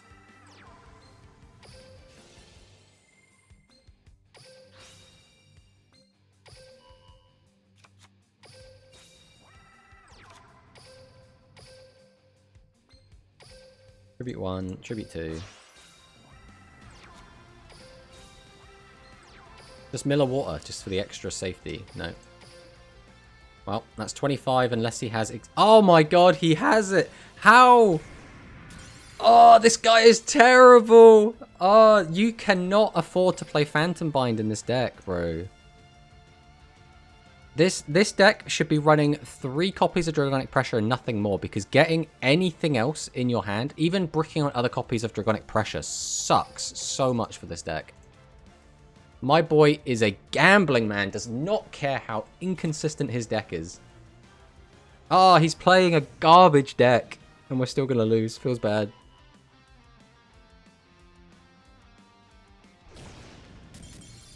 And this is the only deck I would say you cannot play Phantom Bind in. It makes it too bricky. And yet, my man does not give a shit. He's on it anyway. One of those, like, most of the time, that's just going to brick him, and he's just going to lose because of it. But this time it didn't. It's funny because it shows how good Phantom Bind can be, but he's playing it in the worst deck for it. Well, again, it only ended up being really good there because I could only find exact lethal on him because I was drawing so badly, right? So if I wasn't basically bricking a lot there, then it wouldn't have mattered as much because I would have been able to summon like a 6 and a 7. Boosted up the 6, got the 7 out, been able to crash both in. And then it wouldn't have, like, that little bit of damage wouldn't have mattered.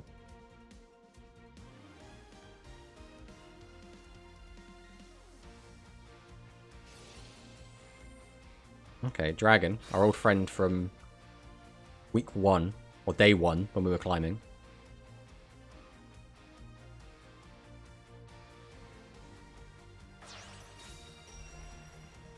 Okay, got a Summon Skull out. If he's got Summon Skull, that means he's not on... He's just playing Dragon Casters, right? He has to just be on Dragon Casters.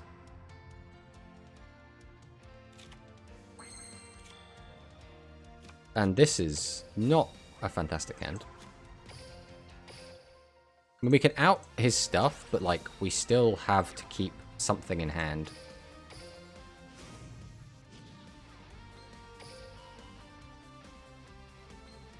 We activate the effect. I think we always get rid of Torna here, because our next turn we will be able to just search out the SRM. Oh shit, I'm getting destroyed. I mean, fingers crossed, Dragon. We'll have to see.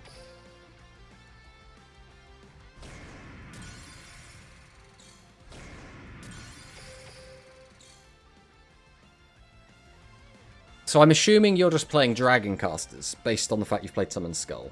So that means your skill is probably turned off unless you're on life point gain.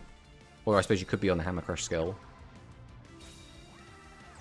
That means also there's a likely chance I'm about to get Dragius in the face. It's really not ideal. The fact you discarded that tells me you've got another boss monster in hand ready to go. It could just be another Seven's Road and we could be okay. It's probably going to be a Dragius. Yeah, there it is. Now, just don't be another 15. Okay, that's That's fine, I suppose.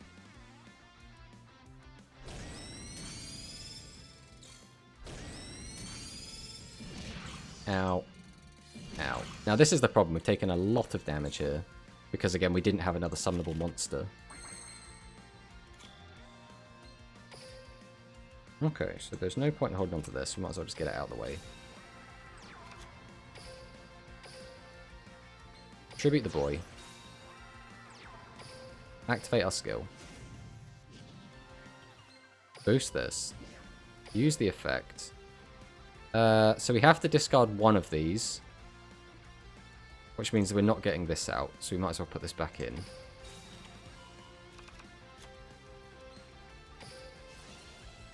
Well, activate. Get rid of this. Summon out this. Now this is where it gets tricky. Do we clear the whole board? I think we have to, right?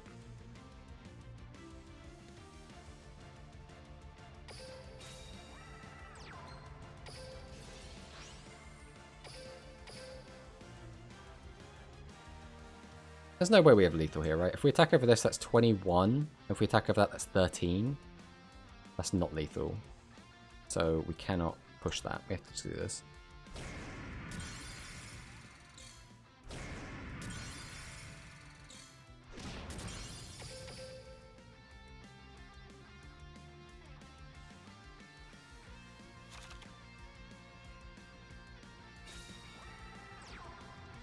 It comes down to, has Dragon sacked into another Dragius? If he has, oh, and that makes things even worse for us.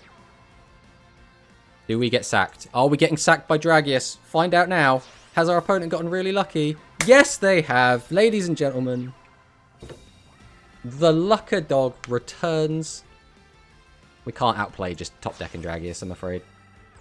Nothing we can do about that.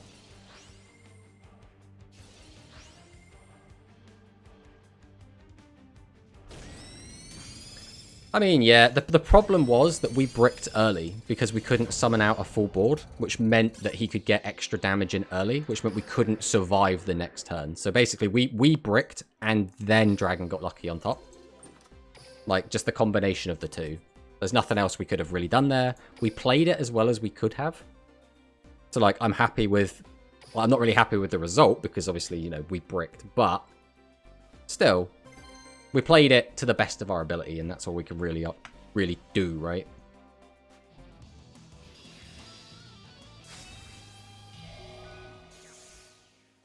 Hey, it's Bradis HD.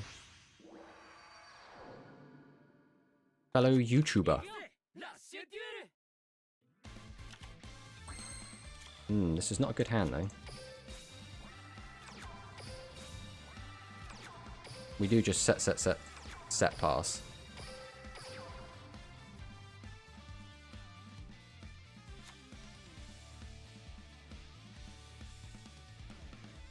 Let's see what Brad's got for us.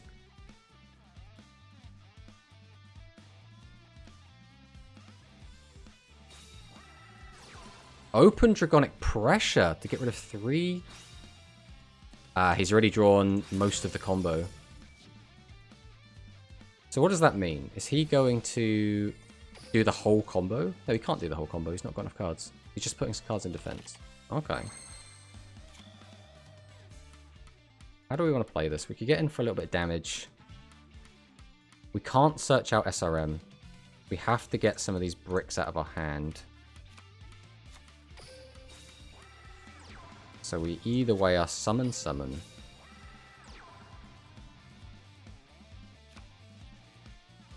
If we want to push for life point damage, then we have to... So we don't have enough spellcasters, right? Yeah, no matter what we do, we can't get enough spellcasters in grave unless we put all of them in there, which is really not something we want to do.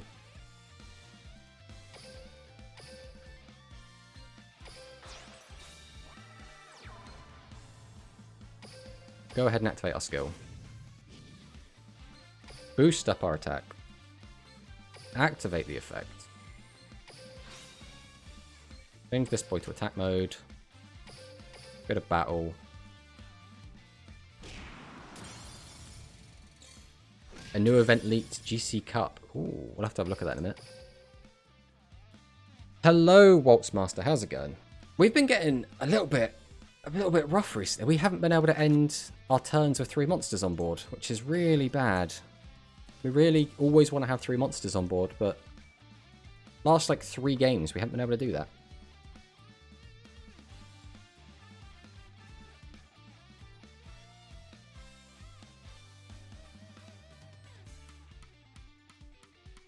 We also went first, which is also really not good for us. It's like KC Cup for Rush. Yeah, I expected it would be, but I still want to go and like check out the league, because I assume it's on DLM.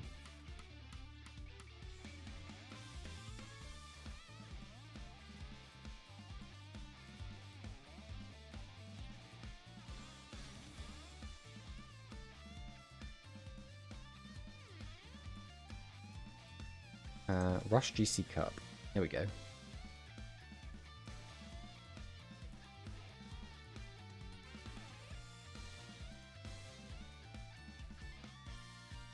Get a playmat and sleeves.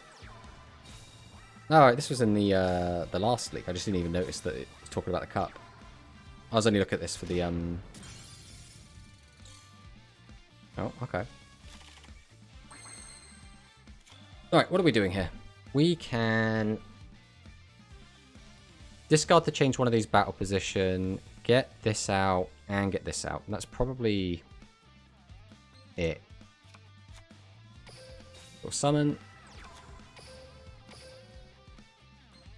Tribute out the witch.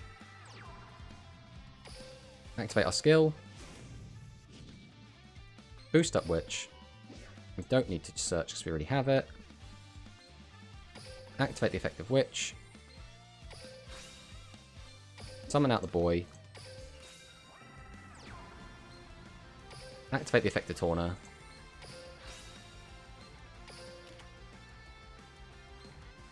Activate the effect of SRM. Go to battle. And there we go. Oh, we managed to take down Brad. Unfortunately, it looks like he is brooking a little bit there. There's not much more he could have done, I don't think. But it was nice to beat a dragon deck after losing to, I think we just lost to a Spellcaster. I think we've lost to like 2 dragons today, though, which is not a great feeling. And then we lost to actual dragon in chat as well. So, ironically, dragon, the only person not playing a dragon deck. The question then becomes when is the GC Cup going to be? Because that could be... Because the KC Cup is just starting up, right? I don't think a cup with our current card pool would be particularly interesting. I'm kind of hoping we get another set release.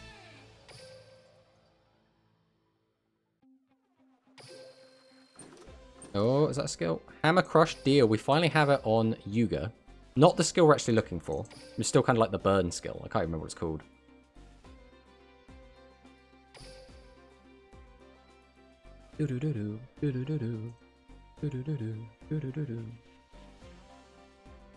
Right. We always just go again.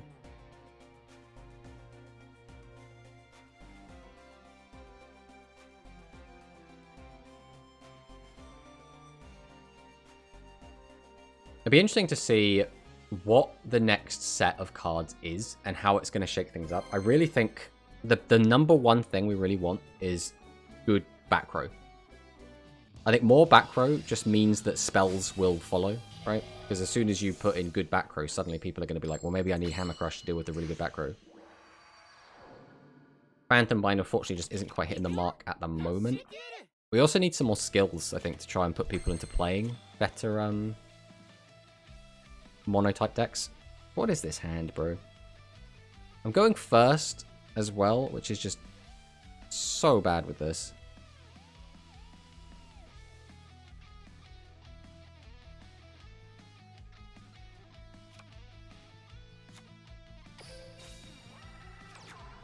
I think I have to just summon out a 7's Red Magician. We'll set it. We'll set it. Hey, Brad, how's it going?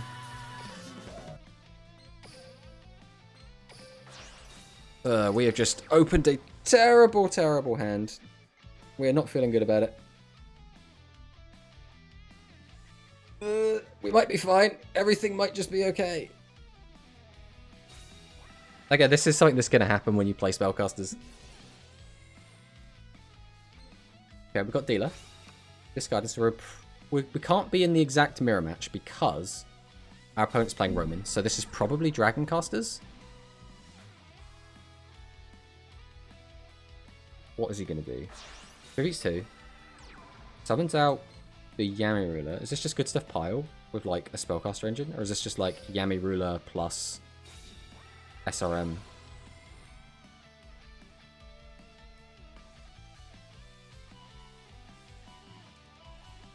Okay. He's got to have SRM in a deck where you're playing the Spellcaster engine, right? You don't just play the Spellcasters just for Recovery Force and Mystic Dealer. He's got to have SRM in there as well. 37 cards. Oh yeah, you're right. I didn't even notice that. Interesting. Interesting. I respect it. That's a good 1,000 damage there. I'm assuming then he doesn't have Nandes. I don't even know if you could fit Nandes in this deck with all of the Spellcasters. Although only taking 1,000 damage from Pierce is pretty good for us. We're okay with that. So we can just beat over this. There isn't really much to think about with this turn, is there? We're discarding a card anyway, so we might as well use this just to try and get more attributes in the graveyard.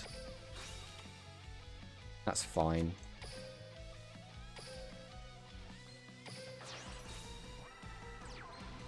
No. We need to activate our skill first. We need to not make the mistake of rushing in rush duels. Boost the attack. Activate the effect. Discard the Torna. Summon out the SRM. Drop the Sword. Activate SRM. Get our Elemental Road on the go. Go to battle, swing over, swing, and then we're in such a commanding position it's going to be quite difficult to lose from here. The only way we lose is if our board gets completely cleared and we do not draw any 6s. We need to just draw like any 6 and any normal summonable monster. I guess we... That's maybe a little bit hyperbolic. There's still ways we could lose on that, but the odds of us winning this are now quite high. Let's see what happens. Legend draw. Okay. Wants the summon skill.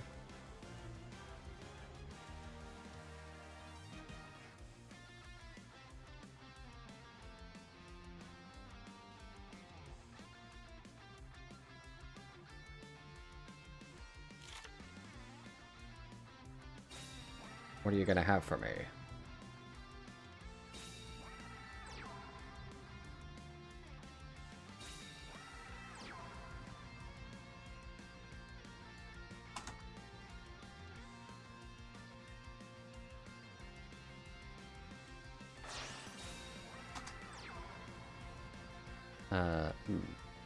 Do you think a card like Thunder the Thunder will get power crept quickly, or will it be a staple for the foreseeable future? That comes down to how quickly cards get released into the game.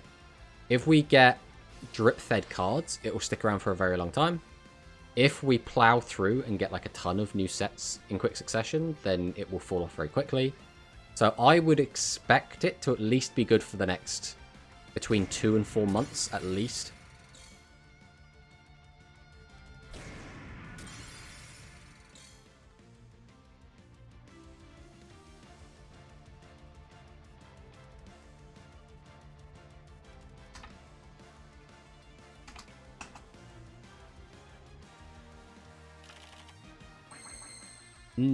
Okay. I mean, this is fine, right? Normal. Tribute. Get this out. Activate our skill. Boost it up. I mean, we might as well do this. Yeah, sure. Disappear. Come out.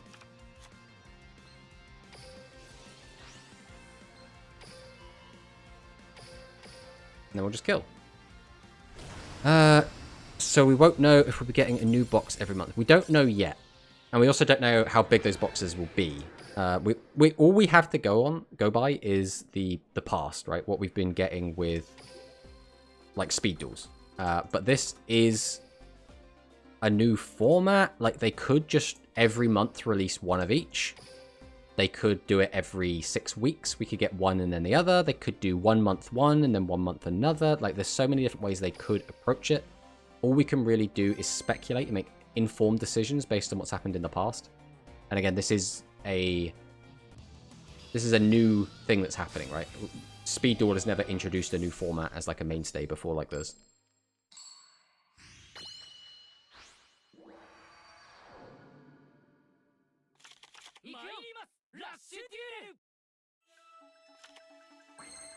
Recovery Force. We've got a level 6 in hand already.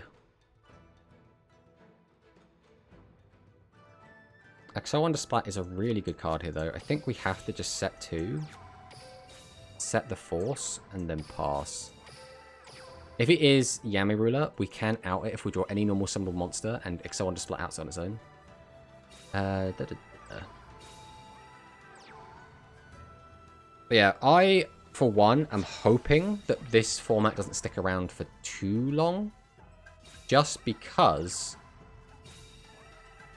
it's nice there is like some depth to this format, but again, it is going to get old, you know, especially without many spells and traps going around.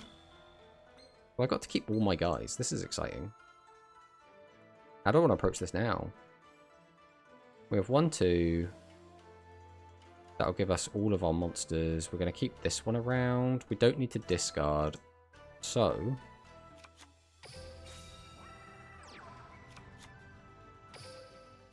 we will just tribute to. Summon out the boy. Flip up Thunder. Normal summon. Don't need to use his effect. We will normal summon our Splat, however. Activate our skill. Boost up Splat. We'll activate Splat skill. We will go ahead and boost, I guess SRM is always going to be the correct option here because it's going to get bigger. The question becomes, how greedy do we want to get? There's a lot of things we could do. We could just tribute, summon out this, use Recovery Force, change this to attack. That is the greediest play we could make, which is exactly why we're going to do it. Why don't you want Torna to flip his face down up? So the reason to not do that is because Torna is really good for the crackback, as well as we want to keep A6 in hand.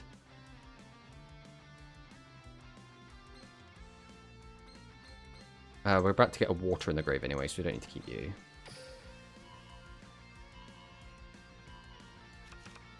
So this is the greedy play, but this is the more fun play. Up you come. Oh, it was a 0 attacker anyway. Okay, well, I mean, that was then maximum value, right? If he had a 0 attacker, that's just an extra... That's basically the same as destroying the monster. Think of the damage. It's one of those things where you have to balance it out, right?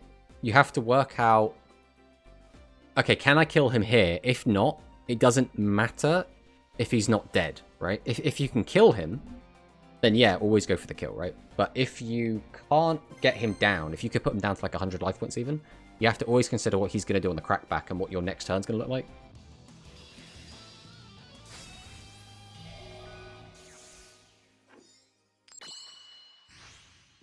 Okay, current win streak 4. Torna generally is a better card to use like reactionarily, because that way, if your opponent summons something you can't otherwise deal with, you can change it to defense and attack over it. Whereas if your opponent summons something you can't out, then creates problems. What are we doing with this? I mean, we're just setting 3. Which 3 are we setting? Under the Thunder is the safer card, but I think we are going to just set it. Let's see what he's got for us.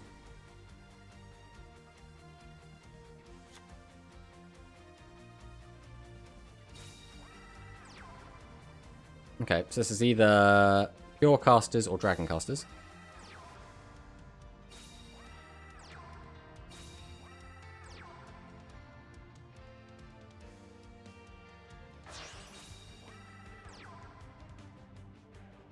Still could be either. 2 back row. This deck would only usually run 2 Recovery Force. There's a chance he's drawn both of them. But he also could just be not on Recovery Force. He could be on Phantom Bind, which this deck can run fine. Alright, we basically have to do this. It's also like the best play we have anyway. But we're gonna do this. Bolster our attack up. Activate the effect. Pitch Torna. Summon out SRM.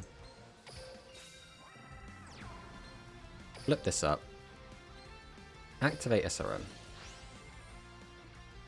No matter what, we don't get punished by anything here. If we were... Yeah, there's no way we can get anywhere near lethal here, so we'll just do this. Keeping these 2 in hand is really good for us here. So he is playing the Phantom Bind. That's good to know. Now we can play around it.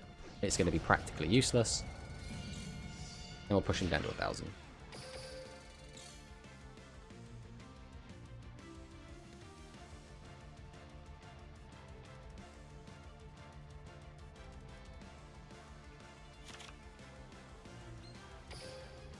We currently have 2 Spellcasters in Grave. We already have the 6. It's going to be turn 4 onwards, which means we're going to be able to search out the 7's Red Magician. If he plays anything in defense, we can Torna it into attack.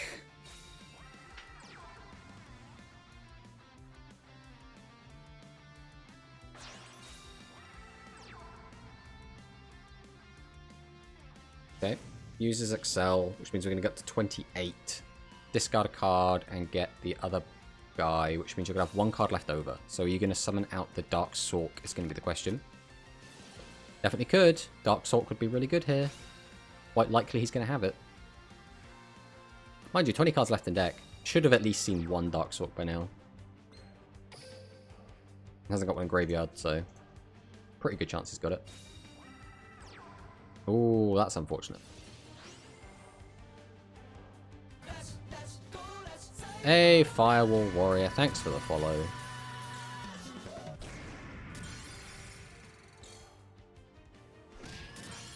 Goodbye, my board. So he's got 16. 1,000 life points left, which means we want to hit 26. He's going to reduce us by a chunk.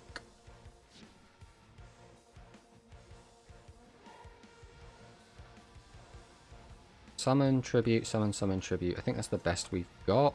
Then I can't change to defense. That's fine, because we go up to 24.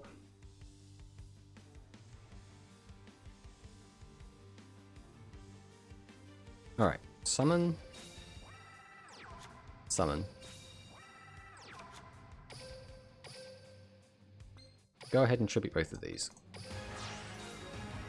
Oh, Loslando, thank you for the subscription, buddy.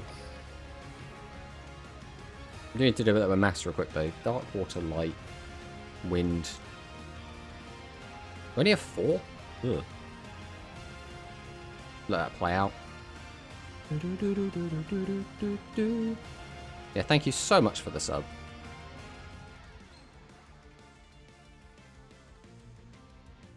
With 4, we'll gain 1,200 attack, putting us up to 33. He's then going to weaken us by at least 1, 2, 3, 4, 5, 6. So 33 will drop down to 27, which is still just game, as long as we don't put another one in grave. Well, we can even put another one in grave, it doesn't matter. But we can only put 1 in grave. So we'll activate his effect.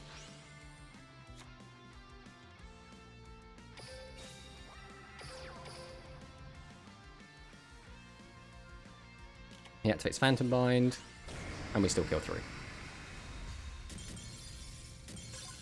Oh, no problem, Loslando. I mean, all I'm doing is just playing Yu-Gi-Oh! It's what I do. Ugh. Oh, Splash Drop. We're getting like every skill except the one we want. Which again, I don't even think the burn skill is particularly good. It's just we don't have it, so I want it. Can't remember what it's called. Let's go have a look quick.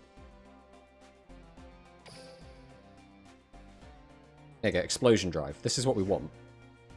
We've just still not got it yet. But it'll come. It'll show up eventually.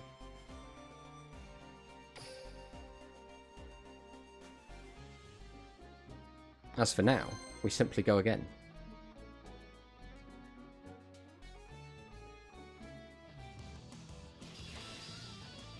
Lucidian Luke Callister. Okay. Win streak 9? Baby. Which means we are probably about to lose. Let's see what he's got for us.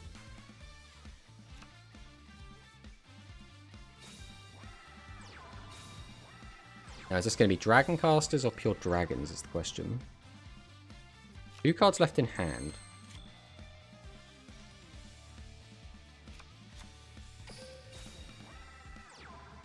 We are going second, which is pretty good for us here.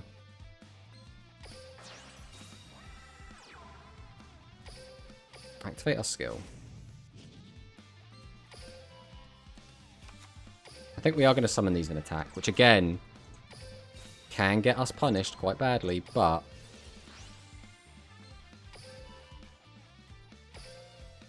if it doesn't get us punished, it puts us in a fantastic position. Okay, that's fine.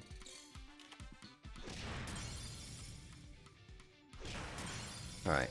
We got to clear the board, which was our primary objective. This is probably then Dragonic Pressure. Getting 2400 damage in there would have been really nice, but what we're doing, this has got to be what, Dragius? Or are you just going to go straight to combat? Oh yeah, of course it's Dragius. It's always Dragius.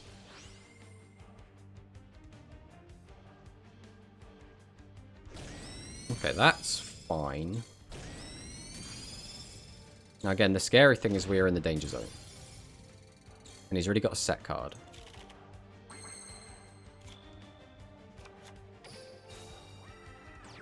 Summon. Retribute. We activate our skill. Boost our attack up. We do not need to use that. Activate the effect. Summon out the boy. Activate the effect. Normal summon. Go to battle. Swing over this.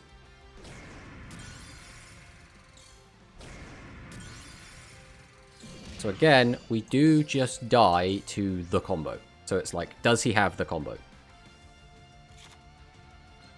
Now, he does not already have Pitcher or Slugger and Grave. So again, he needs both of them in his hand. He needs a set card to be Pressure. He needs both Pitcher and Slugger. He needs a high-level Dragon. So either Bunker Strike or Slayer. And he needs ideally a Dragorite. That gets him the biggest. And he's already used 2 Dragorites, so he's only got 1 left in his deck. So to do full combo, he'd have to have quite a lot going from here.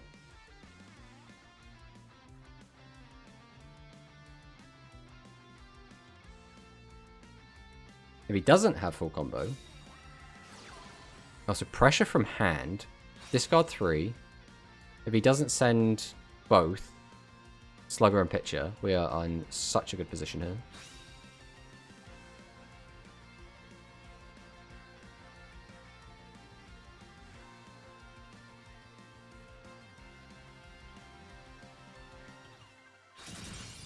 Okay, so we have 2 big monsters. We'll bring back something in defense.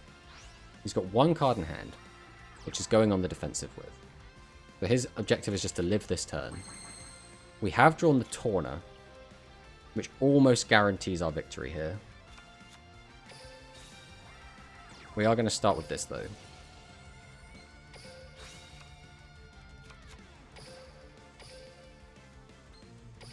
Tribute out the Torna. Activate our skill.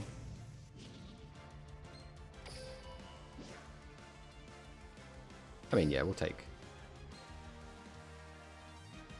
our boy. Hey, TCX Borg, thank you for the follow. Yeah, I mean, we had that. Just by changing it to attack. It's one of those things where I always like to play around everything, even if the cards don't exist, which is a really bad habit, because it just ends up spinning wheels.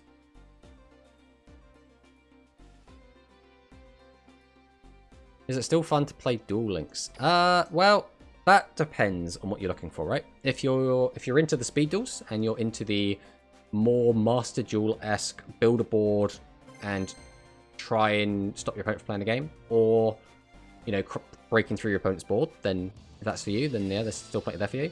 And if you want rush duels, which is what we're playing right now, again, this is it's very basic at the moment, but it's still very enjoyable. That's kind of where we're at.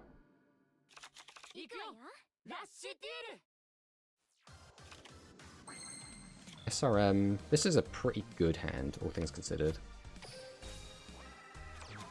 I mean, I think we keep Thunder the Thunder, just because it's the most practical card.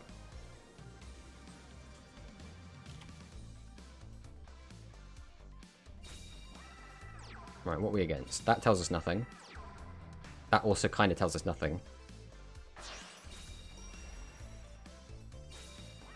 So this is probably just... What skill would you play in this deck? Because can Mimi get Magician Shuffle? I don't think she can.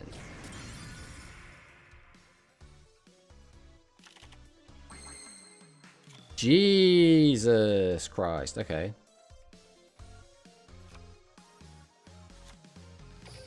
Well, we cannot then create a whole board, which is a shame.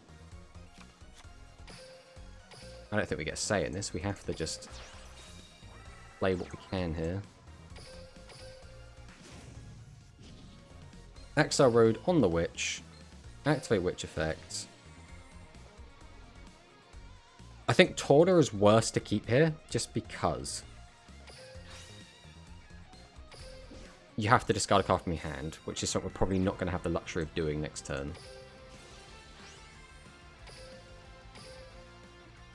I really do not like ending the turn with only 2 monsters.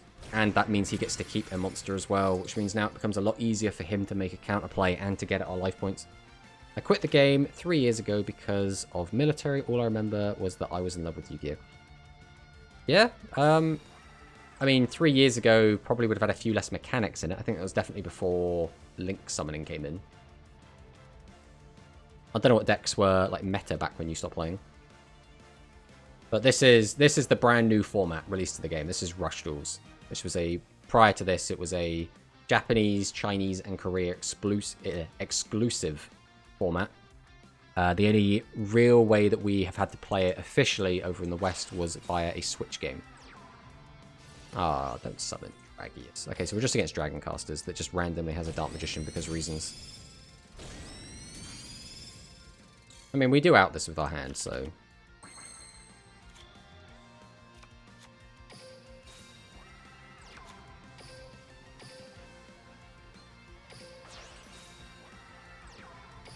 Go ahead and activate our skill. No, we do not want to do that. Are we summoning our SRM here? I mean, yeah, we have game if we do, right? So there's no reason not to. Me just not looking at life points.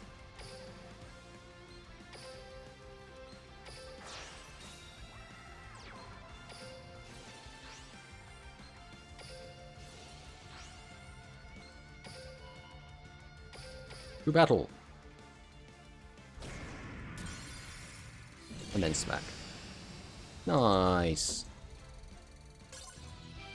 We've been having some pretty good games. I mean, all in all, today's been... Our win-loss record is, like, crazy good today, which is kind of what we expect when you're, like, playing the best deck, but... I think that's what I don't like about playing Dragon Duelists, is sometimes it just feels like, did they just draw full combo? And it's like, you had to kind of get lucky to see the full combo. With Spellcasters, full combo is basically any 6, so you expect it to happen most of the time, so it's not as bad like when it hits you. It's more like when it doesn't happen, you're like, oh, that was nice.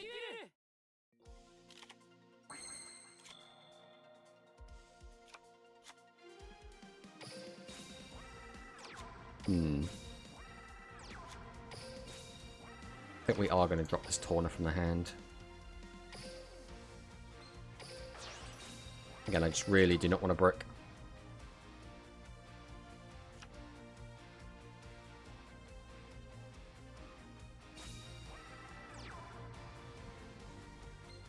Alright, is Dark Sork.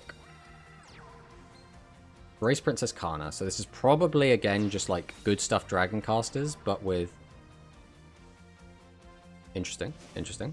So it's 7's Axel Road, but with Kana as the light, probably to combine with Seahorse. Just to try and like high roll. Played in 5D's era, it was too much fun. Yeah, 5D's era was a great time.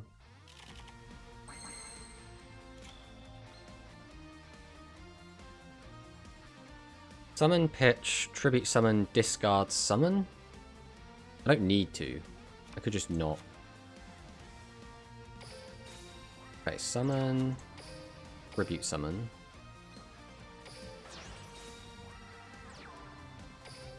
Activate skill. Activate the effect. This way, we still have SAR for next turn to search out, as well as a 6. Let's see what this is. Ah, that's annoying, but we always go for the damage here. Down to 27. So have you saved away a selection of decks you have made? Yes. Basically, I have not been competitively or like diligently playing Speed Duel since probably like GX. I think it was like mid GX is when I like stopped going as hard on it because the EX structure decks got a little bit money grubby for me. But I've always gone back constantly to play each new world release, which is like every time they introduce a new mechanic, basically. As for Speed, which only came out a couple weeks ago, we have every card in Speed, so we have got all of the decks built, as it were.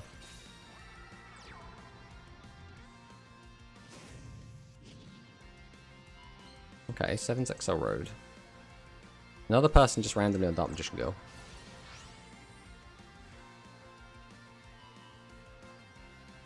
Which means we do get to keep a monster.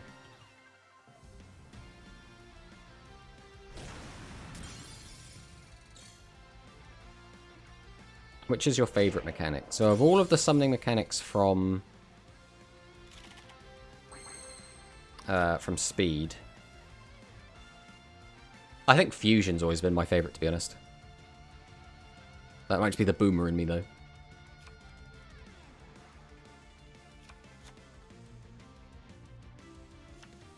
Is there a reason to discard to weaken? So we're going to summon, tribute, discard, swap one of these. So we'll end with one card in hand. We could just end with splat in hand. I mean, that's fine. So we'll summon.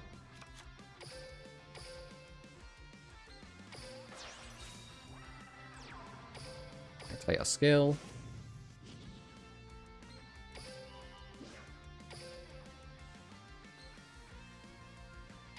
Put you away. Activate. Summon the boy. Activate his effect. Go to battle.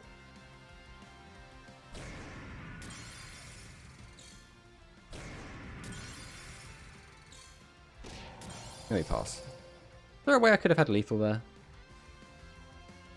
I don't think so.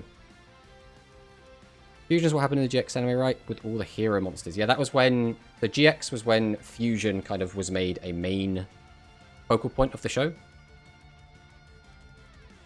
I played a lot of Speed during Synchro and Xy's era, but it was a lot of fun back then. Yeah, I can imagine. GX is when Fusion started getting good. I mean, Fusions...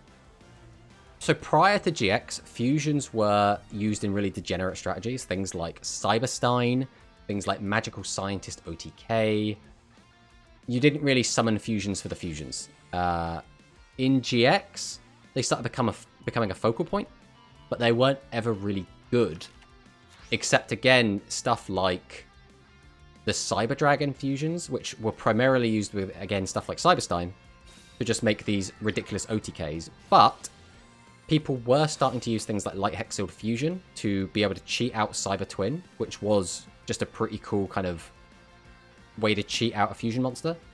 Other than that, it wasn't until right at the end of 5D, not 5Ds, of GX, when we started seeing the Gladiator Beasts, and that's when fusion became, like, good, because being able to fusion summon monsters without having to use a spell card is really good.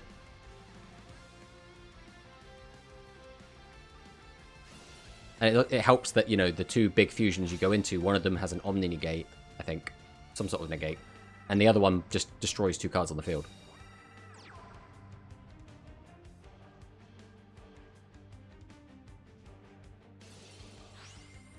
I remember streaming KoG with Karakuri. Karakuri is really, really cool. I really do like Karakuri. They existed before it, though. Yeah, I'm aware. Cyberstein, Magical Stein to Shenanigans. Boy, that was something. Yep. Stein is a weird one. Stein was around for, like, so long. Like, it felt like multiple years Stein was just vibing in the format. Being a little pain in the butt. Let's not drag this out. Let's just kill him, shall we?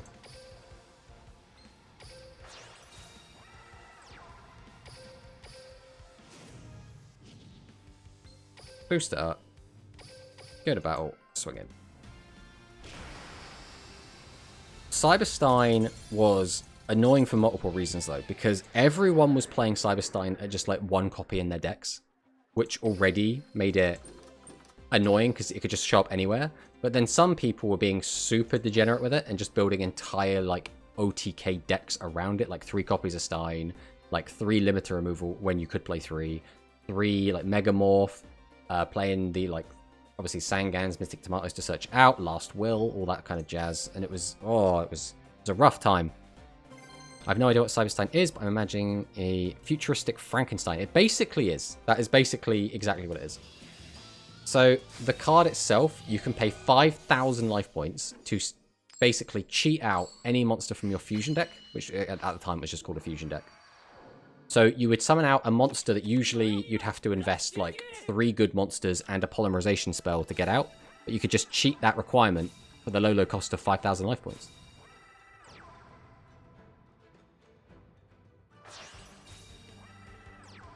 Oh my god, it's Yami Ruler. We do not have a hand to deal with Yami Ruler.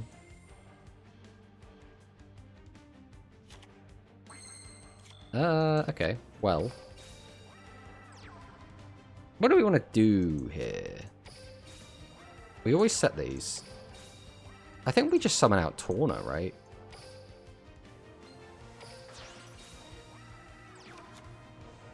I mean, yeah, there's no reason to not activate our skill here. Set this, go to battle, and just beat over this. Unfortunately, Torna is the only level 6 monster we have that doesn't out Yami Ruler. Again, 7's Red Witch doesn't out it unless we also have 7's Red Magician, but if we do, it does out it, right?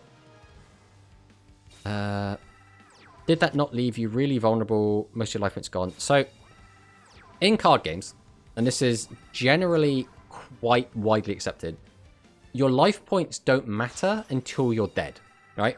The difference between having 1 life point and having full life, in terms of the actual game state, doesn't really matter a lot of the time. Which means your life points are a resource. You want to spend them to gain an advantage throughout the game. So because of that, people are like, well, I don't mind going down to like 3,000 life points if I'm going to just kill my opponent immediately. Okay, we have all of the things here, so we should be fine to do whatever we want. We tribute this, discard 1, turn another one into something, which means we're only going to have 1 card left. Which means there's no reason to sit on this.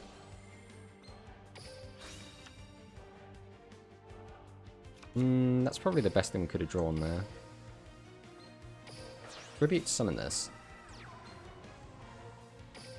Activate our skill.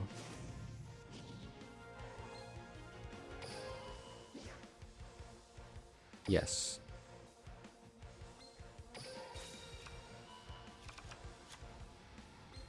Activate the effect. Discard. Cheat this out. Activate the effect. We're then going to go ahead and throw down Recovery Force, because again, if we can find a 6, we'll be in an even better position. Oh, there's a 6.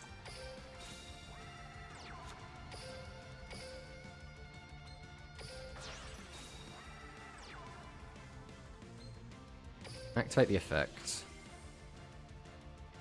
28 means you should be fine either way, so we're going to boost you.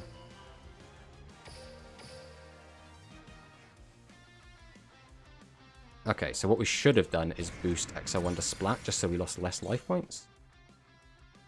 But that's fine. We don't mind losing our Splat in exchange for getting rid of his Phantom Bind.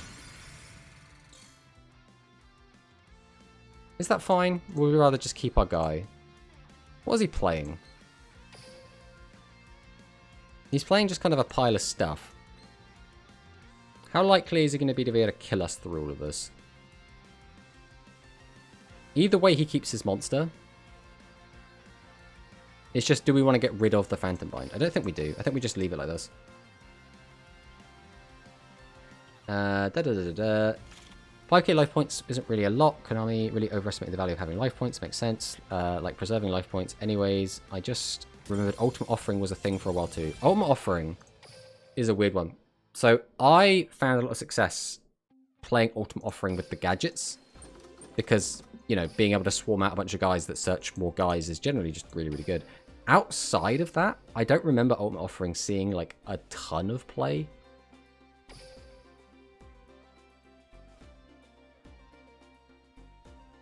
I remember when I played Master Duel, I liked Fusion more and more as I learnt the later mechanics because it just seemed so simple in contrast. Like Pendulums was a bit odd and I never understood that one. Had little arrows in the card. Yeah, Pendulum is a weird one. It's not super complicated when you like understand it, like when it's been explained to you, but it's very obtuse in the fact that they have 2 numbers on the cards, even though the second number doesn't mean anything.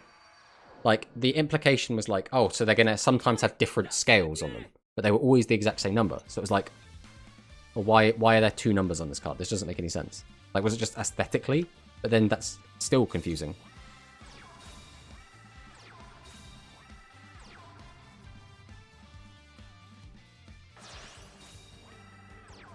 Dragius turn 1, and you've already got both the cards, and presumably... Oh, this is rough. This guy's open like the nuts. I mean, in order to break through this, we need to get a light in the graveyard. So to play safe, I'm going to need to tribute Thunder the Thunder, which I think we're going to have to do here. As much as I'd like to get in for a load of damage, I don't want to risk that we won't draw what we need. Let's see if we played it correctly. We did play it correctly. We needed that because our top deck was a dark. We really don't want to just randomly lose to not playing defensively, so we will do that as well. Again, this guy does have the graveyard set up and the back row set up to do the combo, so this is looking pretty bad for us. Yeah, I always thought that's to be the case with Pens too. Yeah, exactly. It's very strange. It's weird that that was how they decided to do it. Because, like, again, why have 2 numbers on it? There's no reason.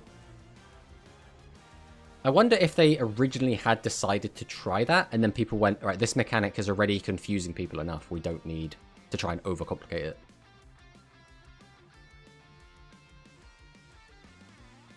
But then we never saw that in the anime, right? In the anime, presumably was ahead of time. And if they wanted to change stuff, they would have still been in the anime. I don't really. Right, gets the second Dragius. He's already found 2 Dragius. That's pretty unlucky for us.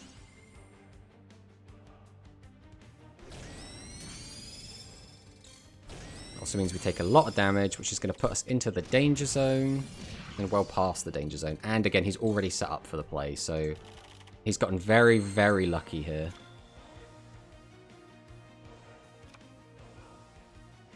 Right, we summon.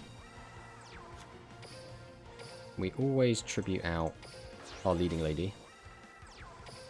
We activate our skill.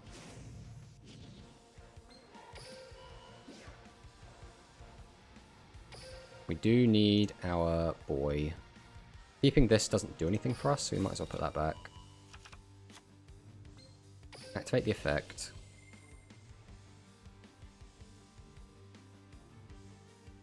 The safer thing would be to keep that. Yeah, no matter what we search out, it doesn't make any difference. So we will be getting rid of that. Activate his effect.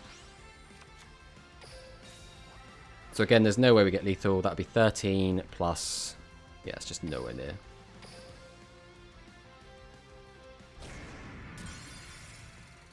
Again, I really do not like leaving him on with a monster. But he had to draw out 2 Dragorite there. He's already seen 2 of his 3 Dragorite and 2 of his 3 Dragias. He's already got the graveyard set up and he's got the Dragonic Pressure. He's basically gotten as lucky as he could have gotten. So now it just comes down to, can he finish us off with that? At this point, he should be able to kill us. Yeah, there we go. He has high rolled us to oblivion, unfortunately. There's not a lot we could do. We got in for as much damage as we could.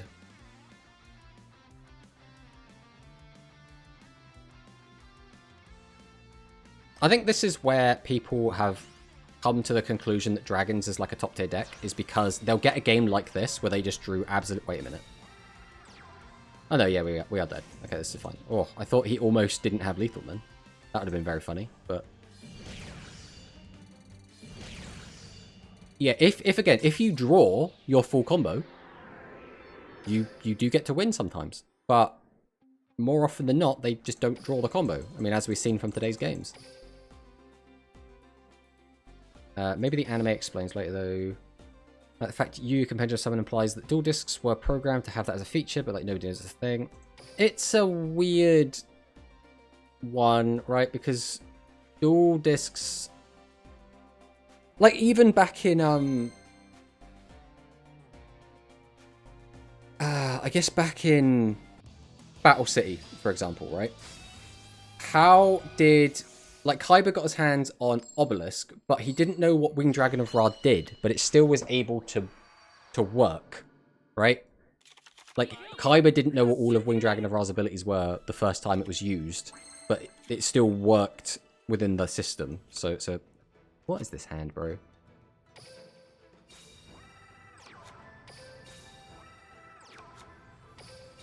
I don't think I can leave both of these in hand.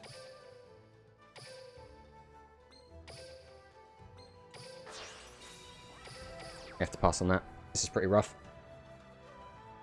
Yeah, but like, those are God cards I can buy that they work. Why though? It's the same principle, right? Like, in the same way the Waking the Dragons arc, when they get the legendary dragon cards, what, Timaeus, Critias, and Hermos, they just work. Now you could be like, oh, but there was magic involved. Yeah, it's like there's always some sort of magic involved, isn't there?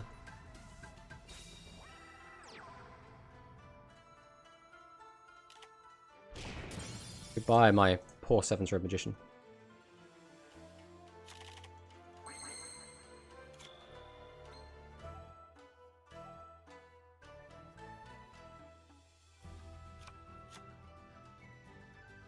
Alright, summon.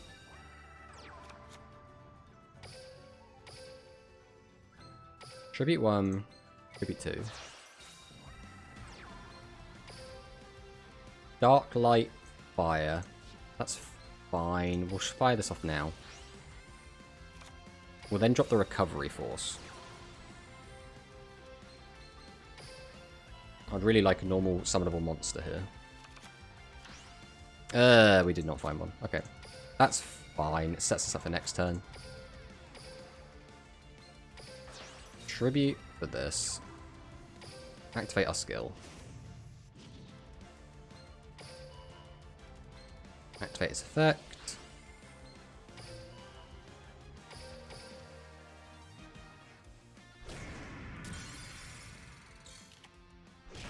Let me pass. Yu-Gi-Oh! Anime.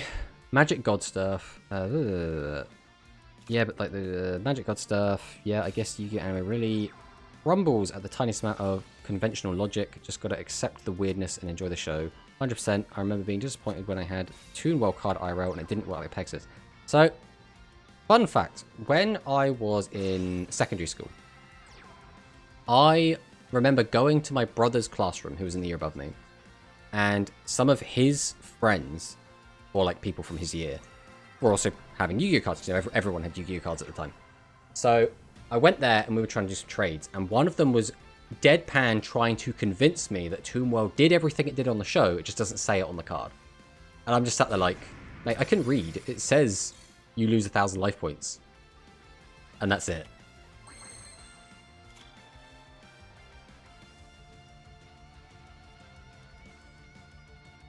Three back rows, a little bit scary. Repeat for this, discard, summon this. We'll activate this effect. Pitch that to draw. Doesn't really change anything.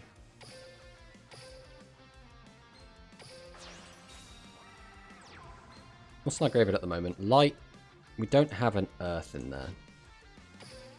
Go ahead and activate our skill. We do not need to do that. We'll activate this. Discard the Earth. Summon out SRM.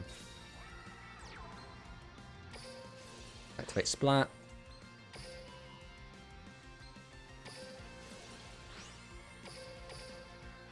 Go get him.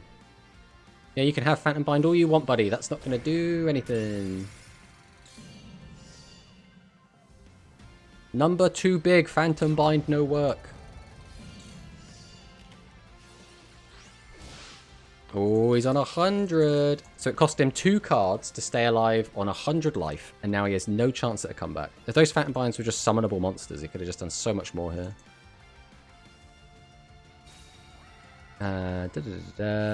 Early Yu-Gi-Oh! Was such a gem. Exactly. When trying to kill someone with Road Magic Explosion and KoG, and it's not working out. Yeah, I haven't even got it yet, so you're already a step ahead of me there, Mortsmaster. I'm in the era of original Pokemon release. I moved schools during that time period, and in both schools, Pokemon cards were banned due to the dodgy trade. One I remember is someone convinced a lad to trade his shiny Machamp for a Charmander. Ah, there's always kids like that, though, right? Yeah, I was in like my 3rd year of school, I think, when Pokemon cards came out. And again, it did not take long for them to get banned. It was maybe a week or 2. Where are my good cards?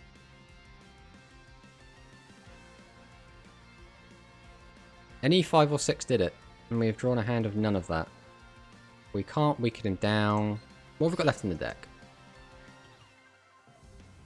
We don't have any SRMs. We have 1 copy of Splat.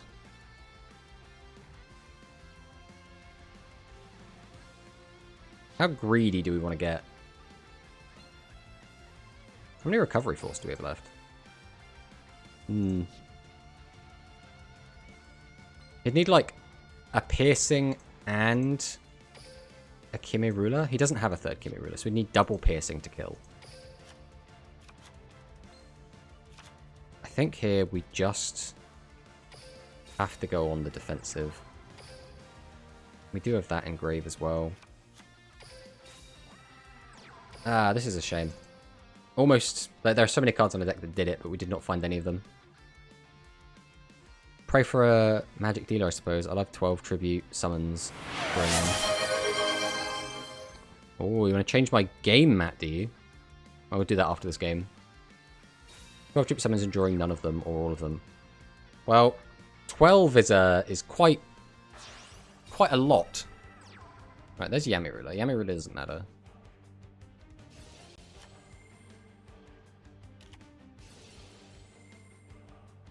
Gets his draw.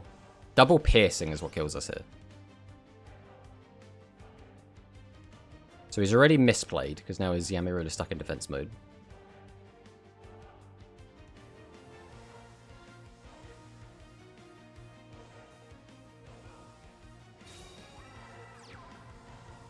Okay. So now he's got it back.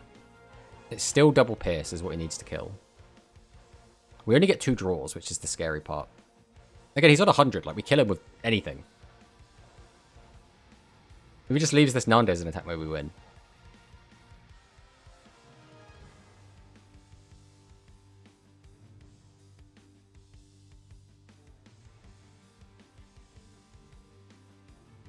Trying to get Xana to like Yu-Gi-Oh! And I am letting her pick the map.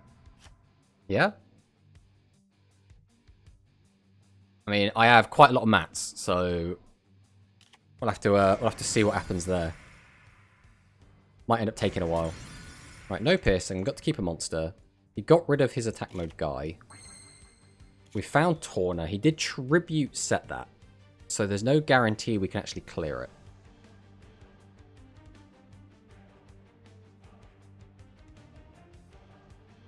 Alright, we start with this. Activate the effect. Pitch Witch. And that's the 100 we need. Okay, we're fine then. Tribute this. Summon this. Activate our skill. Boost its attack. Activate the effect of Excel Wonder Splat. Badam. That's right, Kimura can only attack directly the turn it is summoned. That is absolutely correct. I thought you were dead there.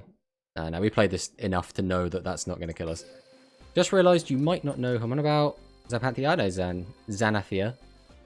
From both Olive and QuickFix's streams. Girlfriend, she was here with me. She is here with me. Was a streamer and Bob's About Stephen Will streams. Yeah. The set is 1 tribute, so it can't be bigger than 2100, but that's 100% Umigumi. So beat it Excel Road. Splat works too. Yeah, I was like almost certain, but I was still just like, we're gonna just play around everything. We got time. We had like 3 minutes.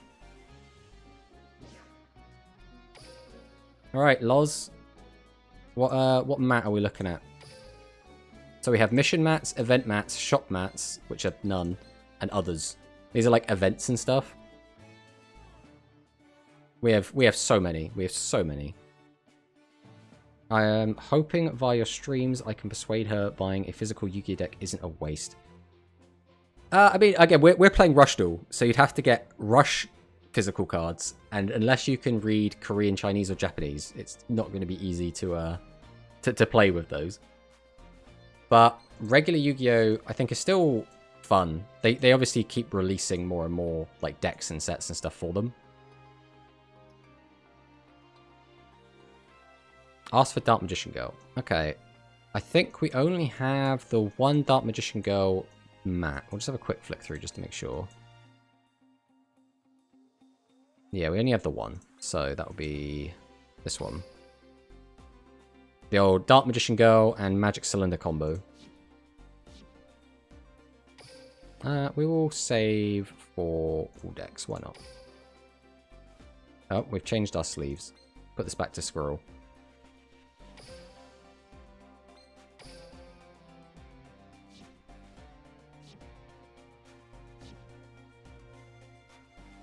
I would have gone with Mai or Joey. The classics. Always got to love the classics. I mean, who doesn't love Mai and Joey? Joey, our lovable idiot that keeps playing cards that flip coins and roll dice.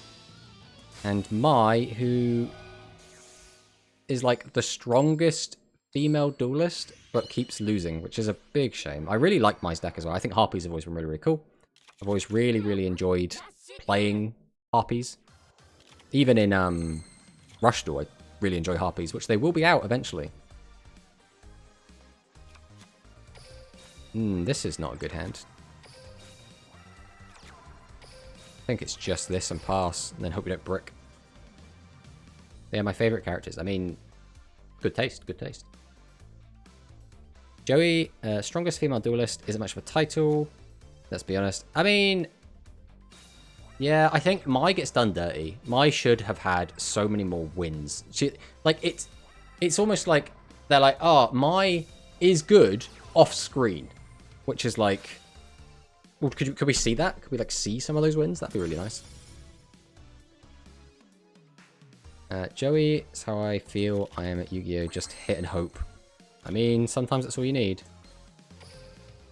Double Hammer Crush. Okay. Color me intrigued. I mean... Do we even summon Witch here? 2 defense monsters. I think we hold Witch. I want to get more cards out of my hand. Tribute 2. Summon. Summon. Activate the effect. Battle. Right, we know this clears. So we'll see if he's playing 1400 defenders off the bat. Oh, he is on Phantom Bind as well. Depending on what he's got, this might be enough. 300 deduction means... Okay, so there is a good chance this clears. Ah. You gamble and you lose. Yeah. Based on seeing that, we assumed that either they were on no 14s or just Kana.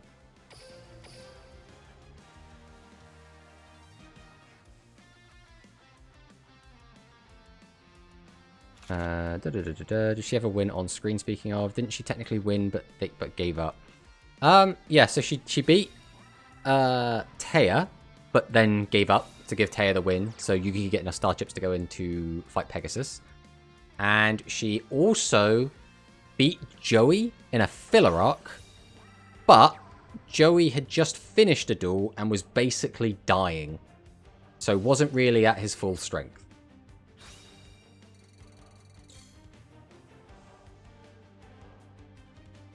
I know after she beats Yugi, she comes back later with like half the island stars. After she beats Yugi. She doesn't beat Yugi. What are you talking about? She only plays Yugi once and she loses.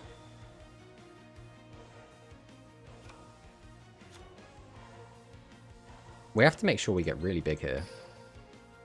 1, 2, 3, 4. We've only got 2 different attributes in Grave, and we're only going to get another.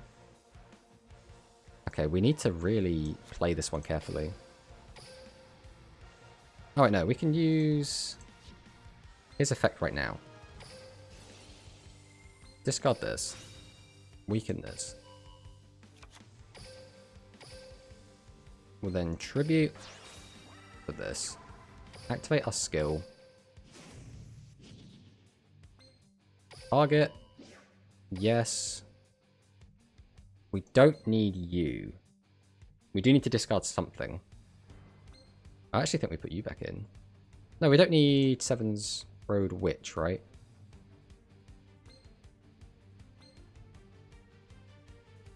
Yeah, we'll put you back in. Activate the effect. Discard. Summon out the boy.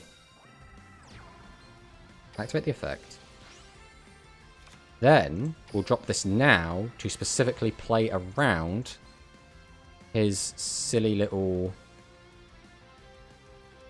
card. Silly little Phantom Bind.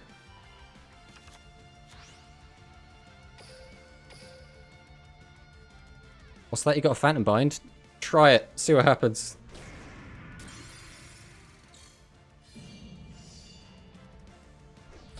She beat a...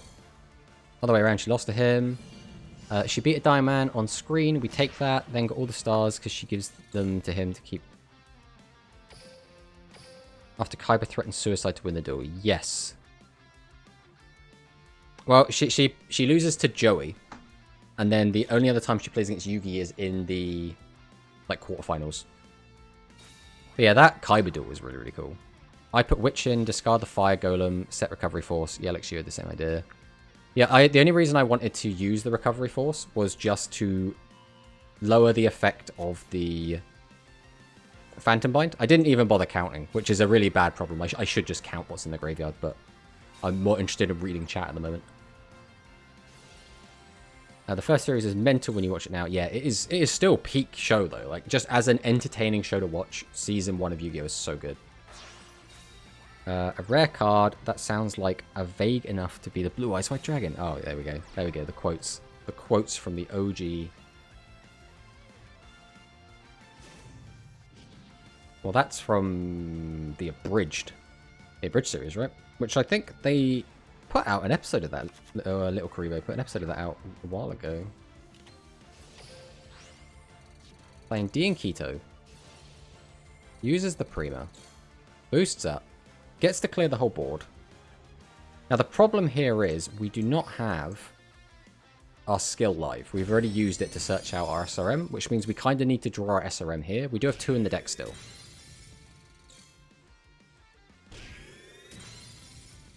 So fingers crossed we can find one.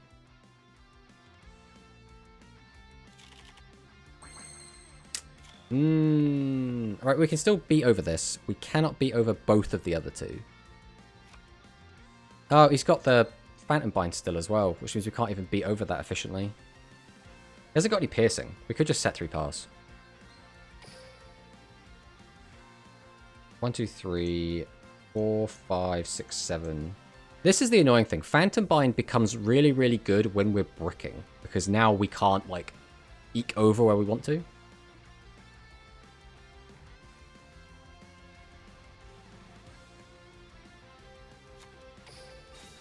I think we are just going to set 3 pass.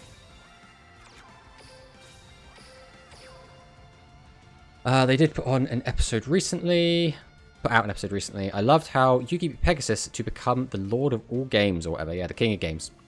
But then proves it by winning 1 game with Dungeon Dice Monsters against its creator. Yes. Dungeon Dice Monsters as well is... It's such a good idea for a game, just executed a little bit poorly, I think. I think the worst part with Dungeon... Right, other than the fact, like, trying to make that game a physical board game is a nightmare, because you need to have cards for the rules, you need to have models. The models were quite low quality when they did come out. Everything was very, very expensive. It was all a bit of a mess. But the game itself had the issue of not being able to do anything without the crests letting you. Like, you can't move your units or attack or defend unless you roll the correct, like, numbers on the dice, which was very awkward.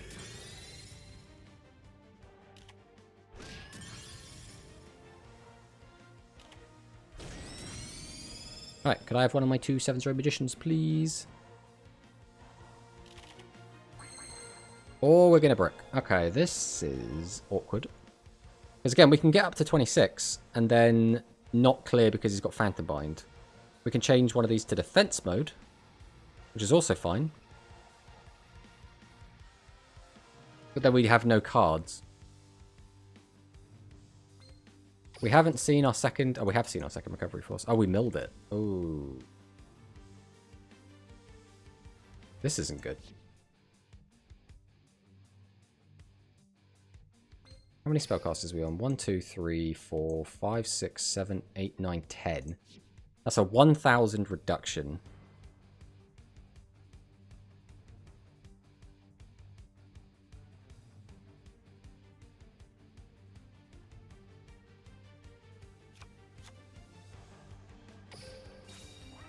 We summon.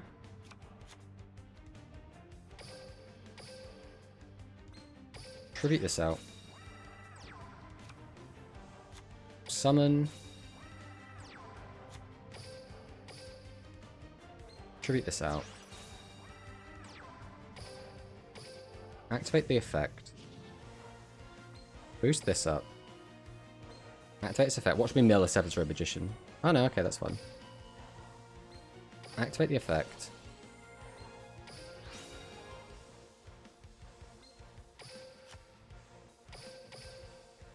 Attack over this. Unfortunately, drawing out all of these 6s has kind of forced our hand here. Did they actually make Dungeon Dice Monsters an IRL game? Yep, they did. It did not do very well. They made video games. They did make a video game for it on the Game Boy Advance. It was very fun, but again, still had the same problems where a lot of the time you just spam out level 1 monsters because you just need to make a path that blocks off your opponents. Almost like what they do in the show. I always wondered if it was an attempt that is usually the motive behind all of these kid cartoons. Yeah, I mean, it's basically just an advert, really. I recently watched the video about non-Yu-Gi-Oh! Yu-Gi-Oh! Games. Don't remember if Dungeon Dice Monsters ever became an actual physical game, though. Yes, it did. You could get it in, like, Argos, or, like, just whatever your generic retailers were. Dungeon Dice Monsters released the day after the DDM episode aired. It was 100% a tie-in. Exactly. The whole crest system is really confusing. Anyways, it flopped, so it doesn't matter. Yeah, the problem... The main problem it had and why it didn't sell well is because it was so expensive. You basically needed 3 copies of the starter deck to do anything with it. And so because of that, each starter deck was like 40 to 60 quid. Or, you know, probably sort of like 30 to $50 at the time.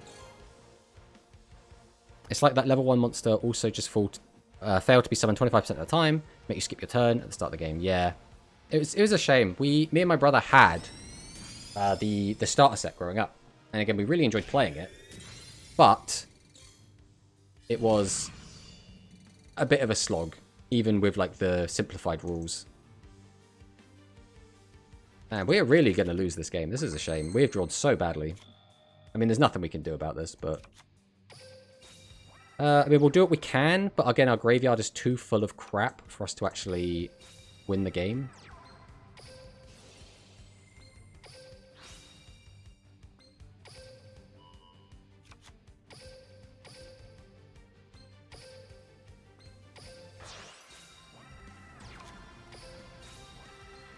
Activate the effect. We do not have enough damage to kill because he's been pumping with Keto and he used the life point gain skill. Ironically, we still would have won this game if he wasn't basically playing a stall deck. He wasn't just playing so much life gain and stuff in this deck. But, again, that's what happens. So I have a question that might be incendiary, but I feel like everyone here has the knowledge to finally answer it for me. Is Yugi actually the best at the game? Or is there someone else? I mean, that is a pretty loaded question. It depends what you mean, right? Like, when we're saying is he the best at the game, are we saying, like, of all time? Are we saying, like, when Yugi was the king of games, was there anyone that was, like, better than him? Because Yugi basically could, like, pseudo-cheat, right? He had Heart of the Cards. He could, like, Destiny draw whatever he wanted to the top of his deck. So, like, from that perspective, no one could really beat him because he's always just going to draw something better. In terms of just, like, his... Like, he's been power crept, right? Like, if Yugi's, like, gonna sit there and be like, I summon Queen's Knight in defense mode and play a trap card, and then his opponent's gonna be like, okay, I'm gonna do full Goki combo, end on 3 giant link monsters, pop everything on your board, and then attack you for game. It's like... Unfortunately, because of the just power creep and feature creep in Yu-Gi-Oh!, none of the old characters are gonna be, like, crazy good. Maybe if they got super updated decks, a little bit like what they tried to do with Dark-Sided Dimensions.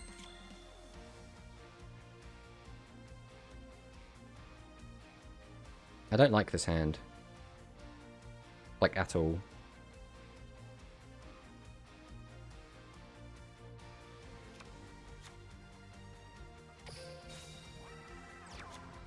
We always summon this. I think we do just set this. We'll normal summon this out.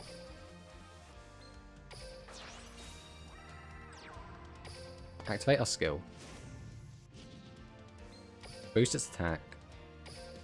Let's go straight to battle. Swing into this for 900.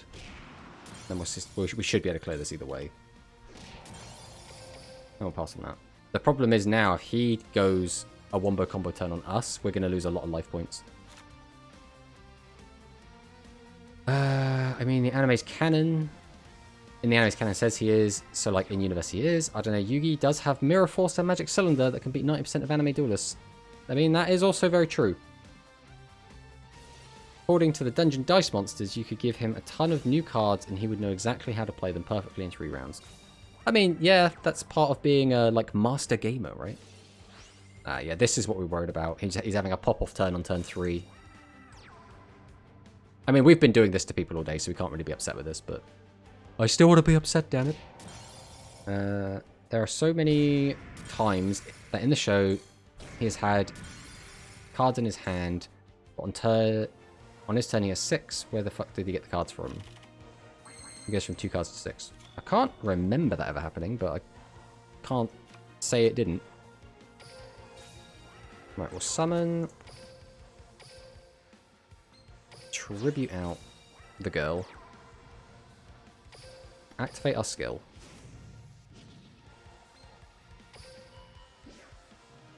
No, we will not do that. I think we just have to discard, summon the boy, summon the Sork, activate the effect, go to battle, swing over this, swing over this, swing over this. Now again, the problem here is he got a first crack at our life points, which always sucks. We're down to 3,000, and we have a weaker board than what he just ended on. So he could basically just do to us exactly what we just did to him, and we can't do anything about it. If he doesn't draw it, though, we're in a okay position. Now we need Torna. Torna would be huge here. There is Torna. So what you need, you just need to just pray for Torna. Torna shows up, everything's fine. We don't have any fire in the graveyard. We also don't have any water in the graveyard. So if we just discard a fire and then tribute.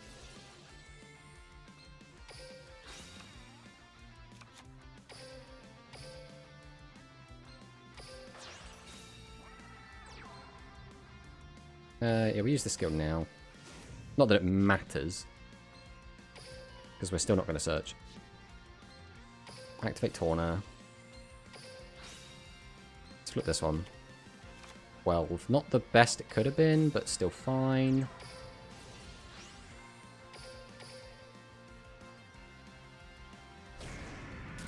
Watch one of these be something with a lot less attack. So that one was 12, and this one was 12. Okay, so it didn't matter what we flipped up. Okay, so this has put a clock on the game. He's now a lot lower than us. It's difficult for him to just kill us through this. We have to see what he's got. Let's have a look. What about amongst protagonists? If they could all access the same cards to build a deck, who do you think has the smarts, etc. to come out on top? Yugi can draw any card from his deck, but Yuma can transform his cards into custom creator cards. I mean, yeah, two pretty broken anime-only abilities. I think Pegasus would be best if he also had Yugi's abilities. But then, couldn't you say the same thing about Yugi if he had Pegasus's abilities, right? If he just had all the Millennium items. Pegasus with the INO, that's what I'm thinking. Doesn't matter. Summon a strong toon, direct attack. It's over in Season 1. Season 2 would be 2 turns.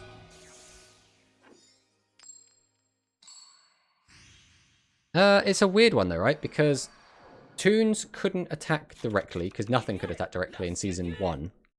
Then, like, in Battle City, you needed to tribute summon out guys, and presumably toons can attack directly, which is great. But then it's like, are we counting the anime effect of they can attack the turn they're summoned, or are we going for the actual effect where they can't attack the turn they're summoned?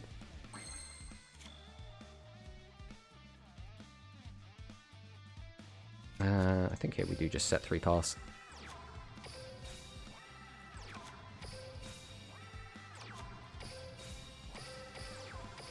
Pass to turn. Yuma literally warps reality to play card games. I mean, he also becomes like an alien Super Saiyan that fuses with a ghost, so... which one is Yuma from? Zex or Zale? Okay, I haven't seen that one yet. Do all protagonists have some form of superpower cheat code? Basically, so Jaden doesn't for a lot of his own show, but he gets one, so... My man just summoned Cursor Dragon, the baller. This guy deserves this win. Can't remember GX well, except for the guy being kind of annoying. I'm not far into fighting. GX I actually really, really enjoyed. GX is one of my favorite series. I don't know, I like all the characters in GX. I think I like this, like the school aesthetic of like, oh, we're all at like dueling school. I was like, yeah, I get behind this. Why has my man got 3 back row?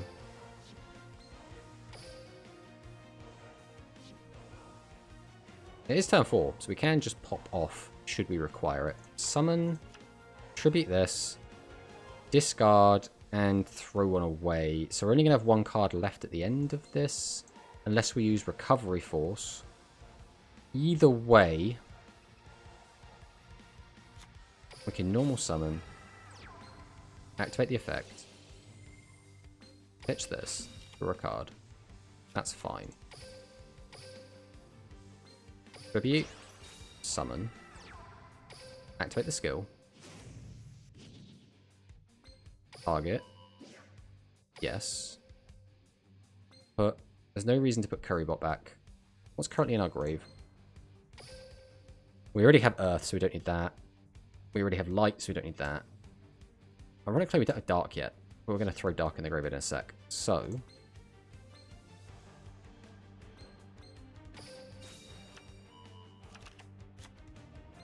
activate the effect.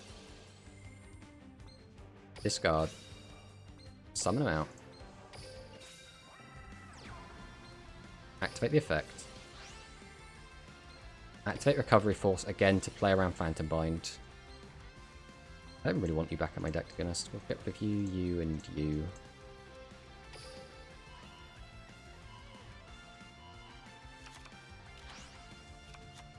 Summon. Battle phase. Swing in here. He does have Phantom Bind. Swing in here. Swing in here.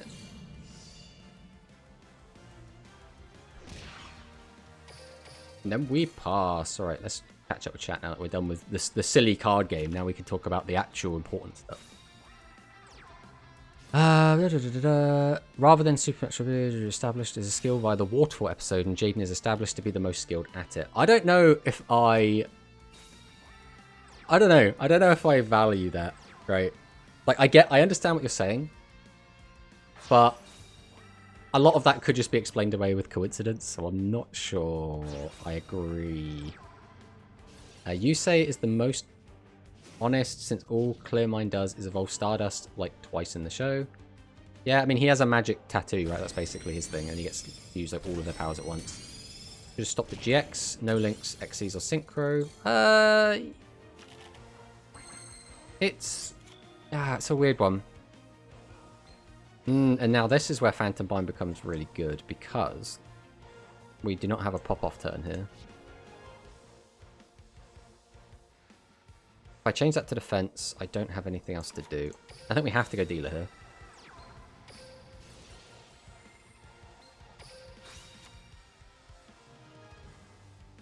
We still have to go Tawna.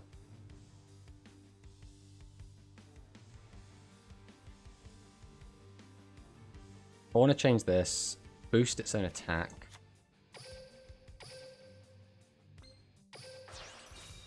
What are we discarding for this is the question.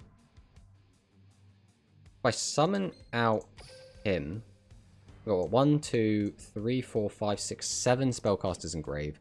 If I lose 7, I still attack over that. In order to beat this, I would have to change it to defense, which we're not doing.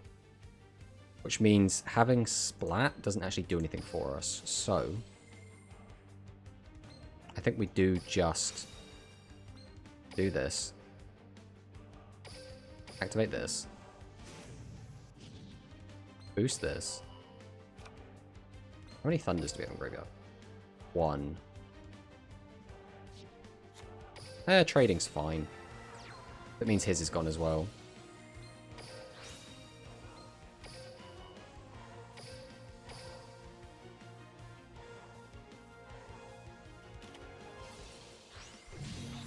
Oh, we miscounted. That's not good. That is really bad. I did not count the extra card going to the graveyard. Oh, that's bad. Again, it's only bad because we drew a really shit hand. Otherwise, again, Phantom Bind would be doing nothing here. A lot of mechanics feel pretty intuitive. Just draw the out, especially XCs. Fusion and rituals are all we need. You guys are blowing my mind. I just watched this stuff as a kid, and now, just in the background, everyone random wants to cheeky snack talking. Cheeky smack talking. It's only random if you're bad. Yu-Gi-Oh! Is completely bonkers. Iceberg goes deep. To be fair, most of the kids' cartoons designed to sell toys are, especially once they are a few seasons in and need to get weird and creative to keep it feeling fresh. Yeah. I mean, basically, yeah. Nope, as we throw our phone on the floor. But it's that kind of thing that keeps it feeling interesting, right? A lot of the time, like, my favorite card games typically are the ones that have a show tied to them. Like, I really like Yu-Gi-Oh! I really like Rush Duels. I really like Vanguard. I tried to get into a few of the others, but they kind of bounced off of them a little bit. But if a show is good on its own, I think that is more than enough to entice a lot of people. Because a lot of people want to reenact what they've seen on the show. They want to summon the Blue Eyes White Dragon because they saw Kaiba do it, and Kaiba was such an interesting character. So it's a weird one. Magic the Gathering, to me, as someone that plays a lot of Magic, and I do quite enjoy it, it still oftentimes comes across as feeling a bit dull. Man, this hand is, again, really bad. Ooh. Well, let's see what we can do with this. I think Go Rush is going on right now. Yeah, the Go Rush is... I don't know if it's getting a English dub, or it's got one, something, but it's currently airing in Japanese. And all of the English version is available on... Or the English version of Sevens is currently available on... I think like Yu-Gi-Oh.com might have it. I know it's on Sky here in the UK. And it's on some channel over in America.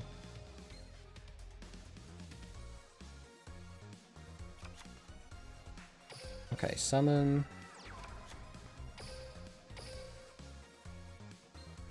Tribute for the boy. I don't really want to get rid of the other one. I suppose it doesn't make much difference because I can just put it back in the deck. So we will. Ah, we've just misplayed again. We didn't use our skill. Oh well. 800 less damage. We'll see if it matters.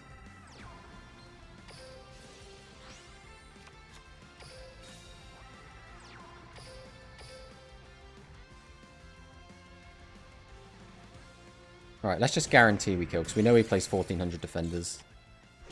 Yeah, we're glad we did. Alright, 800 less damage than we should have done. That might actually matter.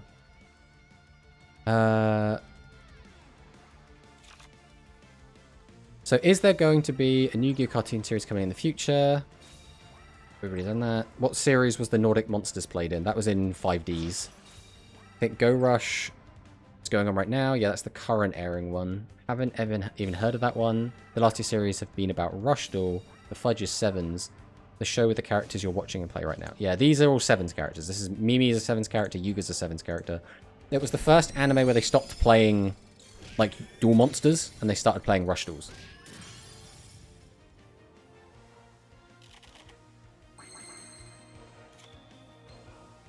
Okay, so we are completely fine here. We don't have a Curry Bottom Graveyard, do we? Normal summon. Tribute to summon. Waiting for response.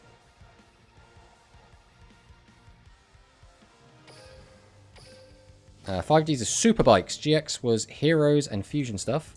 That is correct. I would like to add a card to my hand, please. Swap that one out. Activate the effect. Summon this out. Activate the effect. Normal summon. Swing over this. When did they stop normal summoning and face-up defense? I don't know, actually. Because summoning monsters face-up defense makes sense from a narrative standpoint. It's more interesting to see what the cards are, right?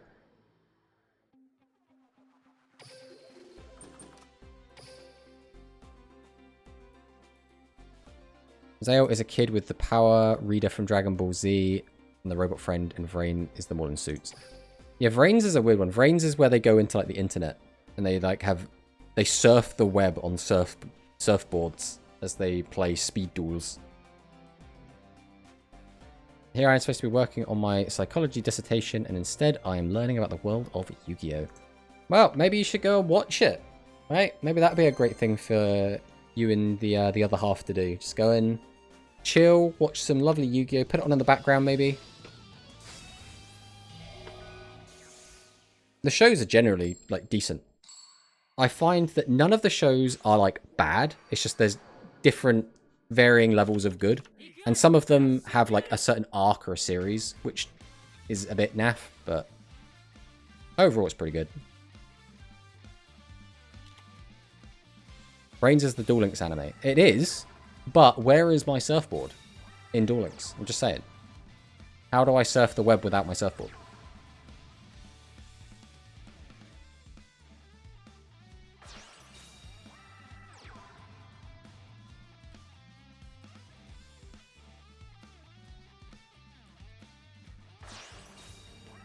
Slowly getting through 5Ds.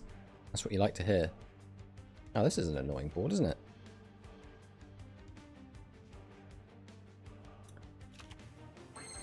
And it's now a lot less annoying.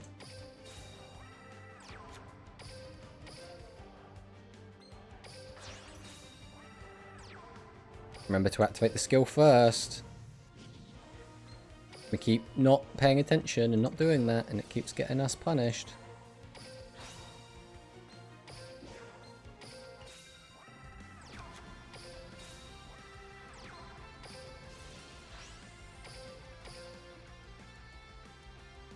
Smack.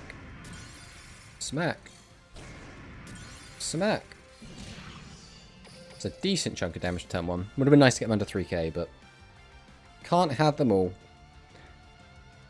I feel Kaiba is a very complex character, so he could definitely use some psychoanalyzing. I mean, isn't Kaiba just like...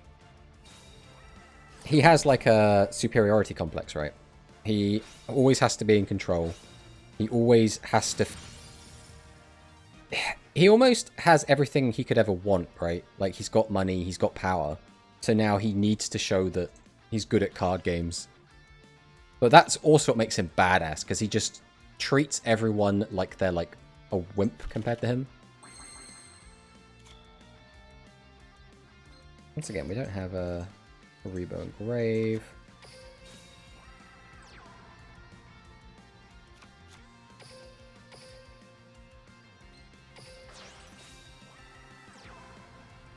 How much can we get him down to? If we kill with that, we just kill, right? Yeah, we just kill, we just kill.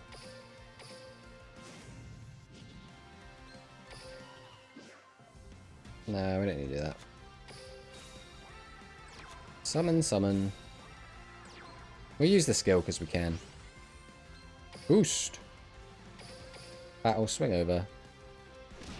Swing in for 26. Swing in for 12. That's what we're talking about. Konami didn't give me a motorcycle to play card games on. Talk about false advertising. Exactly. I mean, they even released a motorcycle game. What was it called? Something Dual Runners? Dual Speed? I can't remember what the video game is called. It was on Wii. The racing game that was really bad. Kaiba's inferiority complex got so bad he built a time machine to play card games with the Pharaoh. That is exactly true. That is canon to the universe. Kaiba goes to space using his space elevator can reconstruct the Millennium Puzzle to use it as a part of his time machine slash... Like, because the other thing is, I always assumed that what Kaiba did there was he, like, went to the afterlife. Because I'm just like, Kaiba is so extra that he made a machine that will literally take him to, like, Egyptian heaven and challenge the Pharaoh there.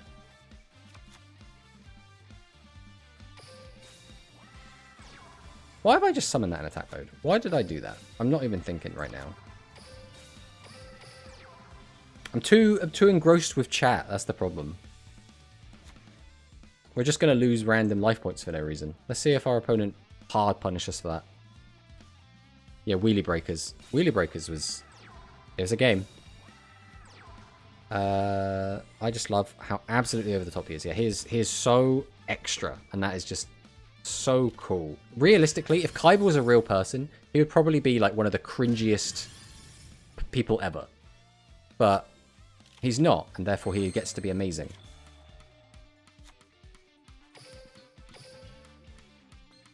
Alright, tribute out. Activate our skill. Boost our power. Activate the effect. Discard. Summon out SRM. Go ahead and drop Sork as well. Activate SRM. Swing in.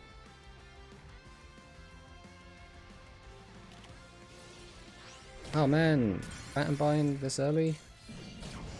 That's crazy.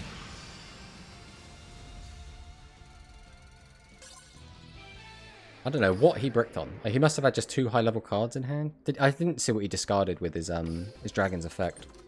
But yeah, he must have bricked super hard there. The wonders of fiction. We also get to love Kaiba because he has no impact on the real world. I mean, if he was a real person and like Kaiba Corp was a real thing, then Yu-Gi-Oh would be a lot more integral probably to the way the world works somehow, as well as he would have had a like arms dealing company and converted it into a, you know, card game / theme park company, like just an entertainment business. So that'd be a good thing.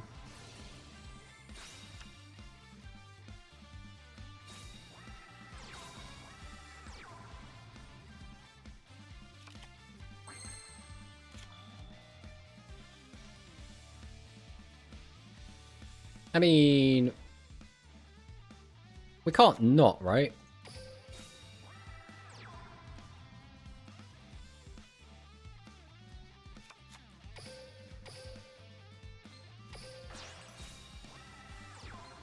No.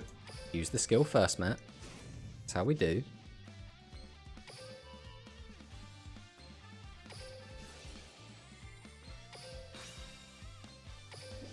Cheat this out. Not the worst rich asshole, to be fair. Exactly.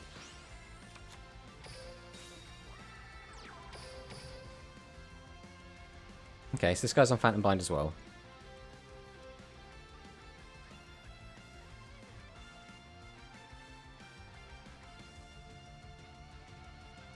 I assume he's just playing Dragon Casters, since he's got this, like, Spellcaster package.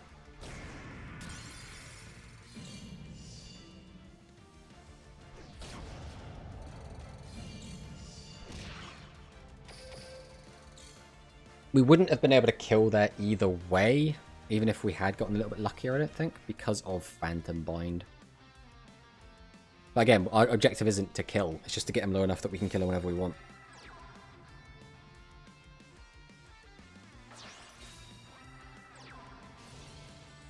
Okay, uses the effect, discards the Dragius.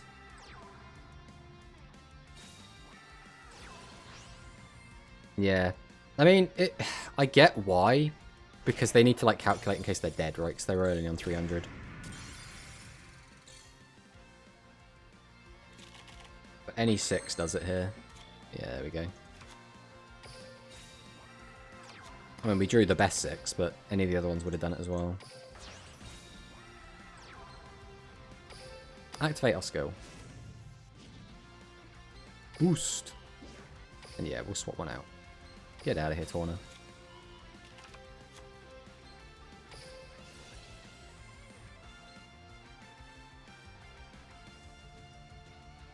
We already have a fire engrave. We could have a fire or a wind.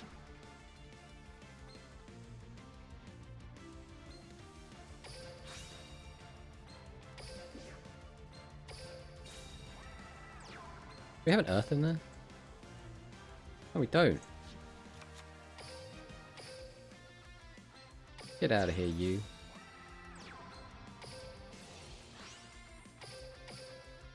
Alright, let's see your Phantom Bind stop this.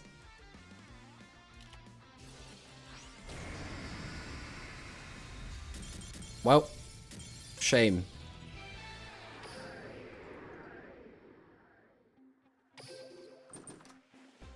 Alright, well, all things considered, that went pretty good. We have had a couple of opponents who have just been bricking. So, not ideal, right? Obviously, we'd rather they were actually playing the game. Realistically, how often... So, Phantom Bind against some decks is really, really good, right? Like, decks that can't change the number of cards in the graveyard and they can't boost their attack to crazy high amounts. So, things like Dragons and Psychics, really good into. Spellcasters, it is good against Spellcasters if the Spellcaster player is bricking. That is what it always tends to be. If your opponent just does their, like, 7's Road Magician, 7's Road Witch combo, you get out a 28 and, like, a 39. You don't care, right? Phantom Bind ain't going to do nothing. It might, like, save your opponent's life and give them another chance at a turn. But outside of that, it ain't doing anything, right? But when you brick on spellcasters and all you can do is manage something like a 2400 attacker, that's when Phantom Bind becomes really, really good.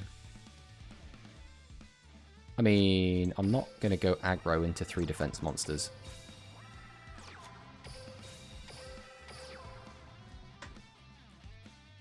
So these people quitting instantly have bricked. I thought they just didn't like going against your deck. I mean, the deck that I'm playing, I consider it to be like the best deck in the game, but... Oh, that's... Need to think about this. Right, we are going to go ahead and summon this out. I think that's dark and light. Oh, that doesn't matter.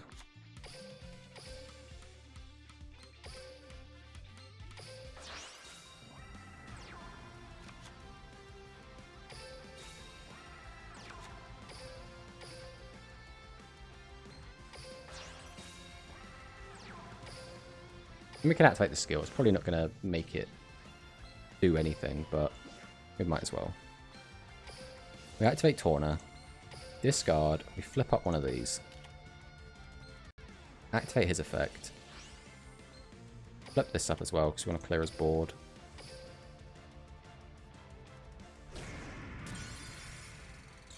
Now we got first stab at the life points, which is very big for this. It now comes down to, does he just get combo? He's got 6 cards in hand, which is a little bit worrying. He already has Picture Engrave. Okay, so this is where it gets worrying, because now he has 7 cards to work with, which means it is not outside of the realm of possibility that he could get out 2 Dragius and, like, an extra monster as well. Which would be pretty rough.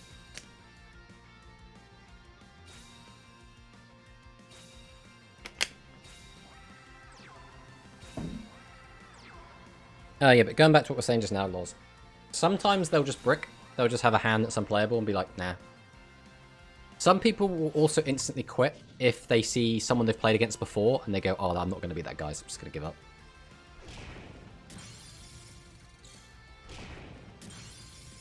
Oh, and we are not going to enter the danger zone. Which is very nice for us. That's almost a hard brick. That will summon. Activate the effect. Pitch one of these. Also not great, but I suppose at least it's a body. Activate our skill.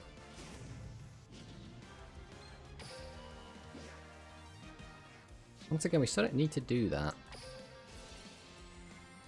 I don't think we can afford to get greedy.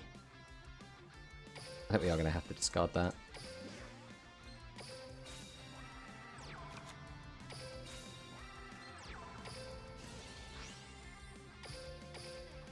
So this guy's just a 2300 guy that doesn't really do anything anymore. But I think we still have to get rid of it. Oh, did I just miss lethal? No. Would have been an extra 800 damage. If we had milled a different attribute, that could have been lethal, though.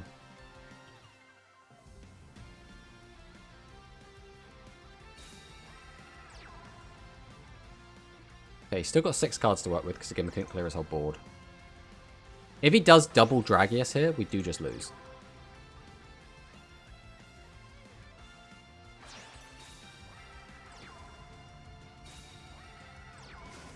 Organic Resonance. Boost both of them. Slams in for 400. Slams in for 500.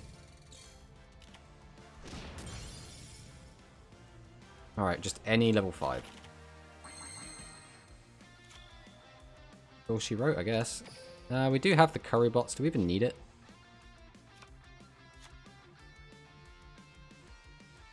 I mean, sure, why not? Who doesn't love a curry bot?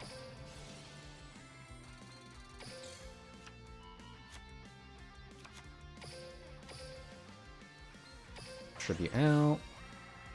Activate our skill. Boost its attack up. I would like my last boy to hand. Thank you very much. We will put you back, I suppose.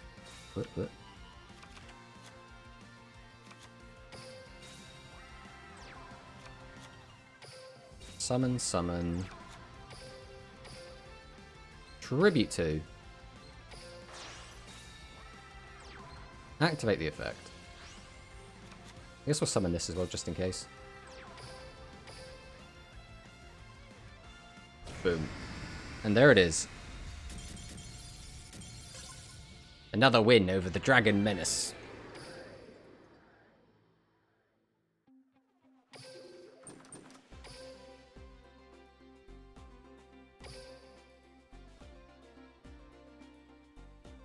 And now we go again. Oh, I really do like the Spellcaster deck. It's really fun to just play it, I think. I think that's kind of the big takeaway. I think as well, when you play... Do you play any other card games? So... Yes and no, I guess is the answer. I physically have played a ton of card games. Like, I played like Pokemon TCG in the past. We've played Yu-Gi-Oh! We played Magic. Played a couple of different formats of Magic. We're going to set this. Set this. Probably going to set this. Set this. We played Duel Masters back in the day. We played the World of Warcraft trading card game. I've played like a ton of different card games throughout history. The Final Fantasy trading card game. But competitively, I've played Yu-Gi-Oh!, Rush Duel, Vanguard, Final Fantasy TCG, and I guess, yeah, Magic the Gathering as well. They're like the 5 that I played like competitively. I've always wanted to get into Magic, being a big D&D nerd, but then again, the whole deck building just puts me off. I mean, what part of deck building puts you off? Like, having to, like, work out what's good and put it into a pile? Or, like, having to buy all the cards? This is a hand.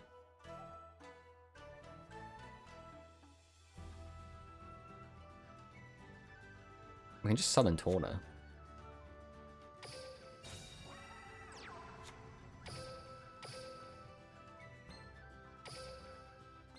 Tribute these two. Summon this. We have a light in graveyard. We don't. So we should really get one in graveyard.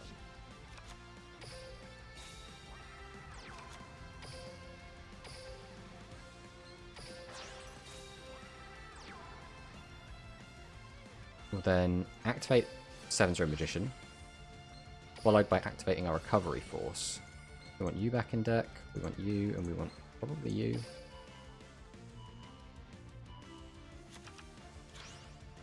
Not the best card we could have drawn, but he's good enough to get an extra 1,000 damage in. The Final Fantasy TCG flopped, didn't it? I mean, it didn't do as well as people would have liked it to do, but it still did fine. Like, it's still going. So, that's something. Magic is so good. Magic is... I really do like Magic. But I really like Commander. And I really like... not Constructed, like Draft. I like Draft play primarily, but like anything like Sealed or Draft is really, really cool. I think Constructed, like Modern, Legacy, and Standard are my 3 least favorite Magic formats. Is it working? It is the working all out, and what is the best synergy? Doesn't help. I've never really had anyone alongside to spur the interest on, but mainly the synergy. That was my issue with Master Duel, as I felt overwhelmed. The difference between the games a lot of the time... Commander is like a board game. It's very different. Yeah, I mean, it is. I think that's always been my problem with a lot of other card games, is that they don't lend themselves to drafting very well, whereas Magic the Gathering is almost built just to be drafted, which feels fantastic to play. Alright, let's play this turn out quick. We will... Summon.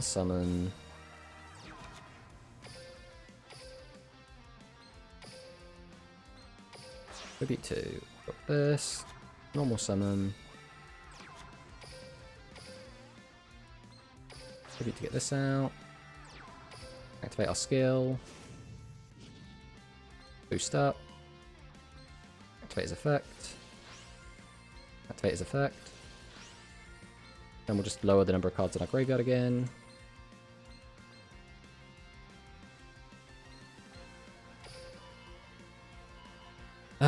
just like getting to play a new game every 3 months. See, I really like pre-release events and stuff. That's always kind of been my jam. Like, I love pre-release events so much. Thank you for the follow, Nicholas.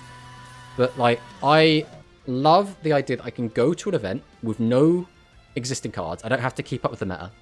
I can just show up, pay, like, 15 quid. They'll give me a ton of packs. They'll be like, go nuts, king.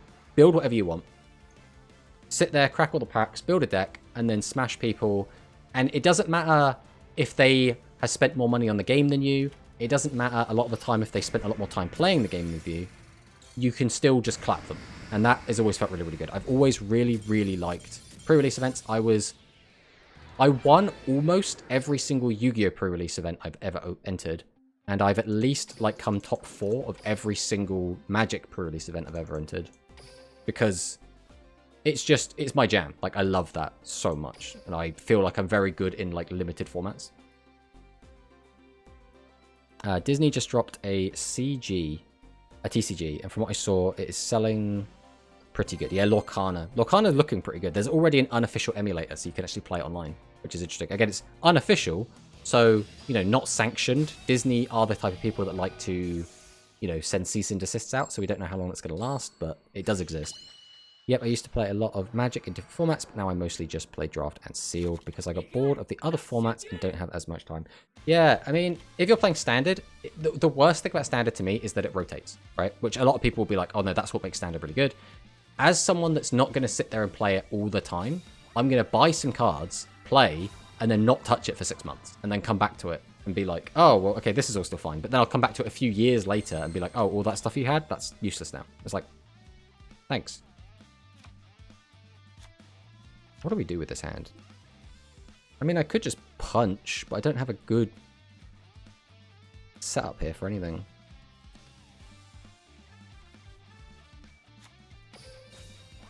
I think we do just set 3 pass.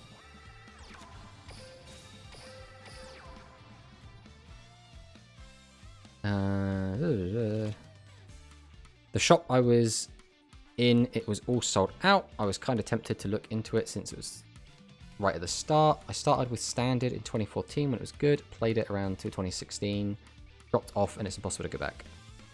Yeah, that's the other thing. You have to, like, basically re-enter the game again, which is a pretty hard sell. The shop I was in, it was all sold out. What was all sold out? We're talking about Lorcana? I should be talking about Lorcana. Yeah, Lorcana looks interesting because it has the mechanic of, instead of hurting your opponent, you are increasing your own, like, lore, which I think is a really cool way to do it. It's effectively the same, but it has, like, a different feel to it.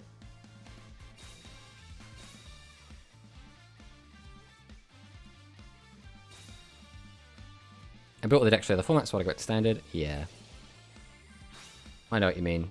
But again, that's why I really like Commander, because again, all of the cards stay, so I just get to keep my deck at all times. And it's really nice to have a card game that you can sit down with a large group of people and all play together. Whereas, like, Yu-Gi-Oh! Does not lend itself to multiplayer games. Like, you can do it, but it's very, like, finagly. Like, you have to kind of jimmy the rules a little bit. And the official rules for it are really bad. Well, we've already entered the danger zone, so this is looking pretty rough. I would say, unless our opponent gets very unlucky, we're probably not going to win this one. Wait, why did I just use that effect? We just paid 600 life points for no reason. That was me literally not paying attention. Okay.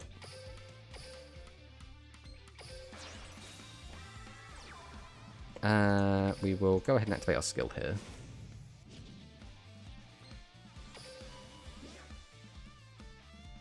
Adding that to my hand doesn't do anything. So no reason to do that. Use this.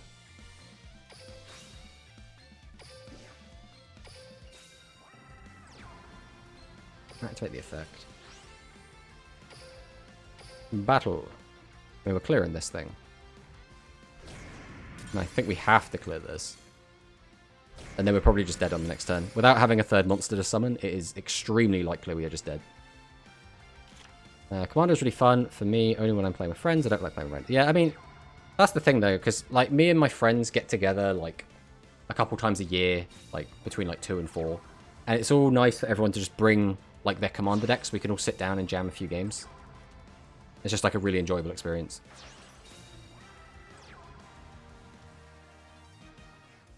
How much is this going to be? This is 48. I'm alive. Wait. Why am I alive? I mean, we take it. Normal summon.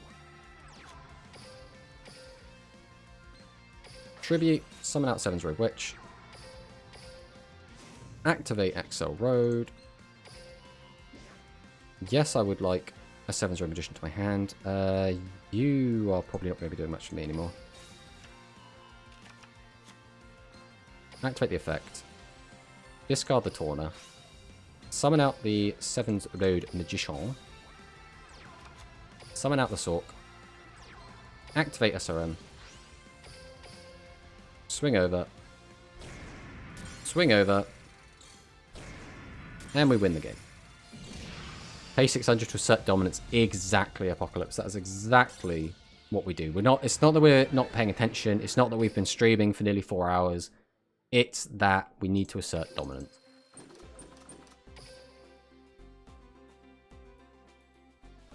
Yeah, same. Everyone is usually out of town, but we gather like 2 times a year. Yeah. I mean, that's just what happens when you get older, right? Everyone starts moving away. And therefore, whenever you do have time to get together or have a meetup, everyone makes a lot more effort to show up, and then it makes those meetups feel extra special. Which is a really lovely feeling.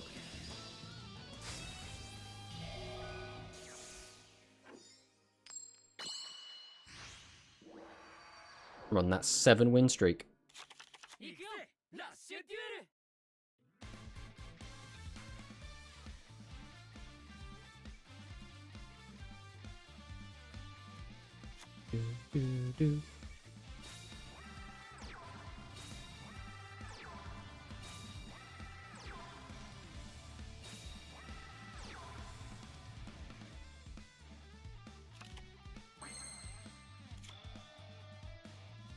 What do we have here? If it's another dragon player, then... I mean, this hand sucks. It is really kind of the ins and outs of it. Right, we'll summon out Dealer. We're just going to fire off Dealer straight away. I'm actually going to get rid of Road Magician.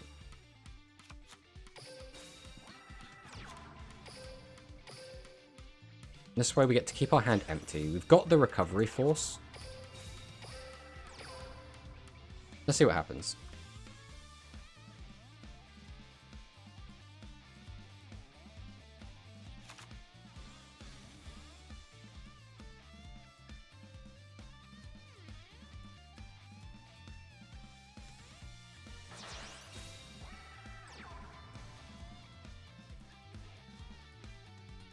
Da, da, da, da, da, da.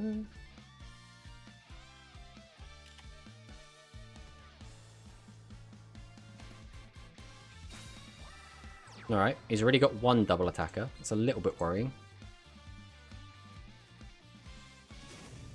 2 Dragius coming in. I mean, that would be the ultimate FU to us, but he's got the mini version. He's going to get in for the 23. Why would you not boost the Dragonic Slayer here? I mean, we do lose Recovery Force, which kind of sucks.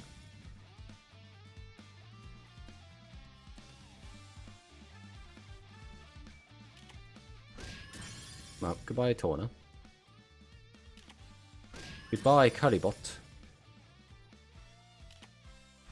Goodbye, Doriado. And goodbye 2300 life points, which has put us firmly in the danger zone.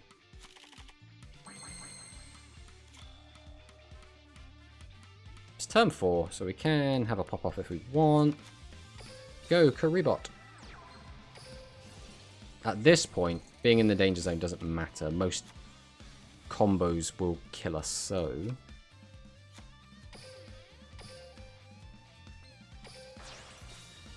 Summon out the leading lady. activate our skill. Boosting drag rate makes sense to play around XL Wonder Splat, but they ended up attacking the tribute set. Yeah, that was what I was confused about, I guess. I mean, yeah, what you're saying makes sense, right? I actually forgot I tribute set a monster. Just goes to show how much attention I'm paying.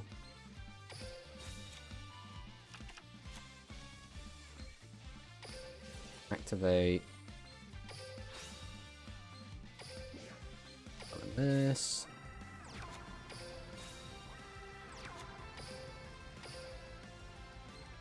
Tribute for this. Activate its effect. How many casters have I got in graveyard, just in case? 1, 2, 3, 4, 5. Which means it does not matter if I give it to him, because he's going to attack over that. Doesn't matter, doesn't matter. So it can go wherever I want. Now it matters, because I keep forgetting about that extra mill. But again, it shouldn't have it anyway. It's bad in this deck. Smash over there, and then we smash over this. Now again, we are still very much, very killable. We could just die to Dragonic Resonance. How many cards has he got engraved? Is the question. Has he got Pitcher or Slugger? Has got the Pitcher. So he needs a Pitcher in hand. He needs this card to be Dragonic Pressure. Right, is he going to ditch the Pitcher? Or the Slugger even? No Slugger. Gets a card back in defense. What does he need then? He's already discarded a Gravity Press. But Gravity Press and any level 4 would do it. So we might have another one.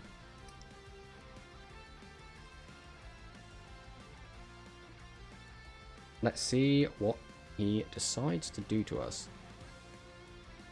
Yeah, like Gravity Press Dragorite would be the perfect hand.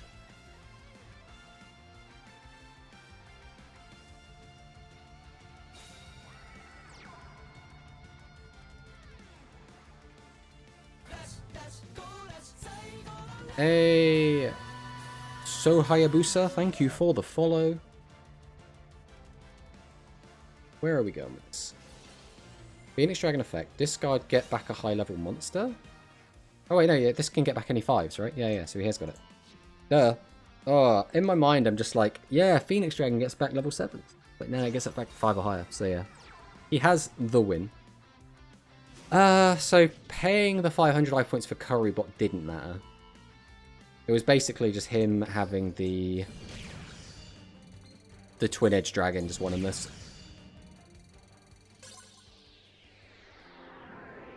I mean, again, we can't win them all.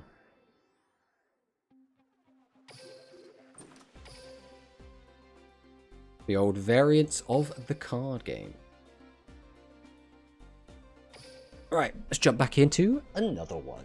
We must show our Spellcaster supremacy. I think our matchup against dragons this stream has been about 80% wins. But losing those 20% still does suck. But again, if the dragon player does high roll, it is very difficult to come back from it.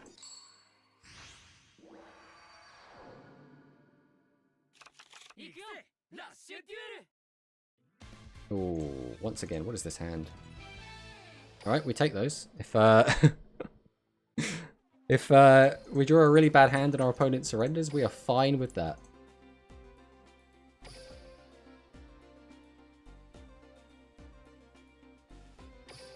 We go again.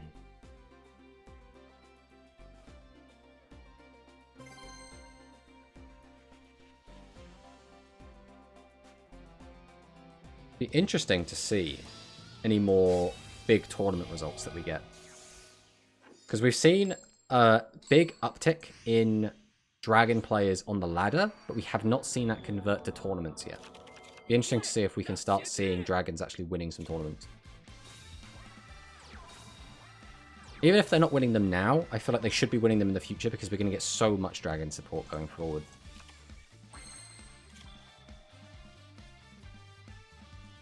I'm not a big fan of this hand. I think we just set 3.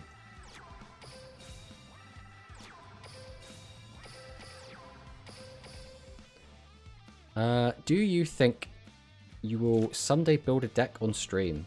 I mean, we've done it in the past. It's just we're kind of at the point now where we've kind of built everything worth building. That's the only issue we're running into. Now, if he doesn't have a resonance, that'd be great for us. If he just doesn't set a back row, that'd be lovely.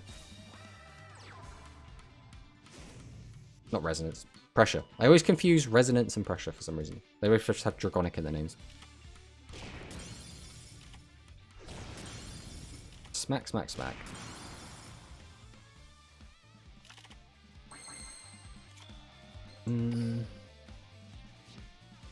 What is turn 4?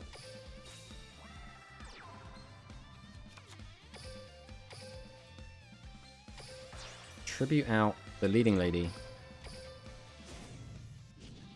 Axel rode the heck out of her. Put this back in. Bring this out. Activate. Pitch. The special summon. Again, it really sucks that we can't clear his whole board here. That is the big sucky thing about this turn.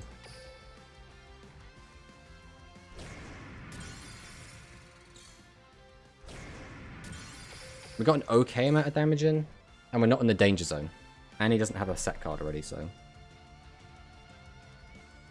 It's when they set a card turn 1. Like, if dragon players go first, and they open pressure and set it, that's when it's like, well now, at any point, things could just go horribly wrong. The problem we're going to have now is that we've already used our Axel Road skill to search out 7's Red Magician.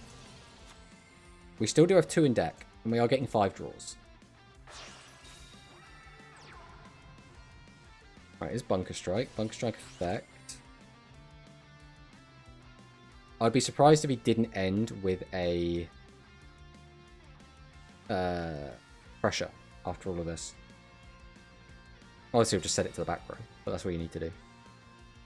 Top of the deck as well, so he's probably going to send, what, like 3 dragons back? Go along with the pressure he's going to set. Then he's going to summon out like a Dragius. Right, so he's get one of those cards back immediately.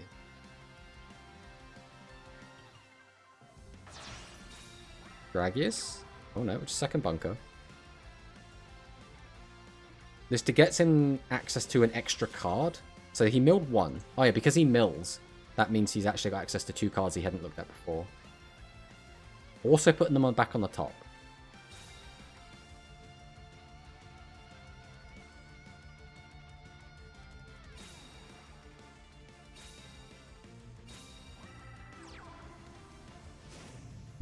For the most part, we're going to be streaming Duel Links. It's kind of like the main game that we're playing. Because specifically, we're a Rush Duel player, right? We have, I wonder if the command works. There we go. We have a primarily Rush Duel focused YouTube channel.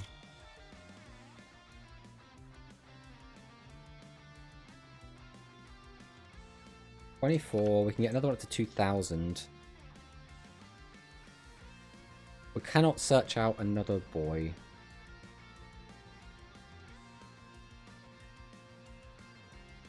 Oh, this hand sucks. We are now in the danger zone as well.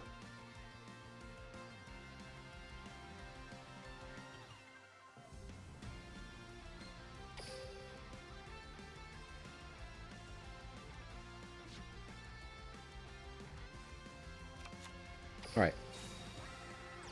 We go Karibot, use its effect. We need an extra body.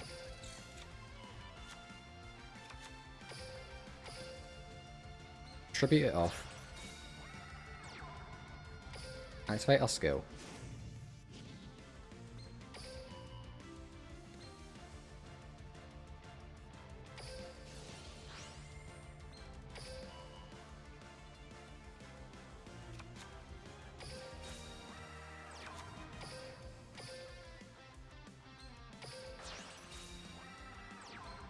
Activate its effect.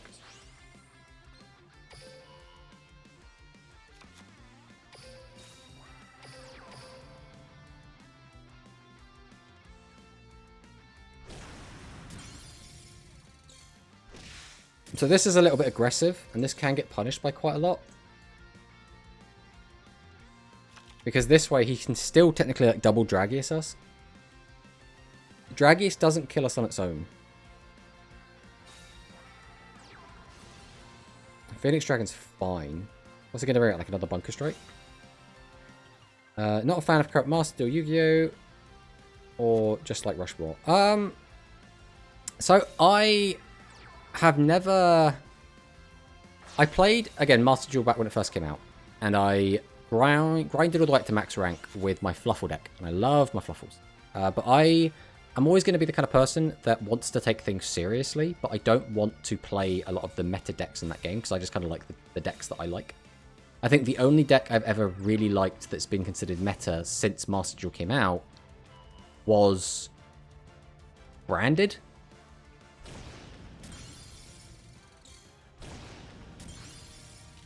Hey, we're alive. Although our life points are now very, very low. Where are my cards, eh? Where are my 7 Dream Magicians? I know one of them's in the graveyard.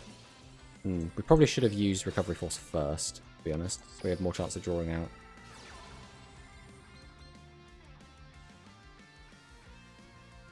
We already have that in the grave.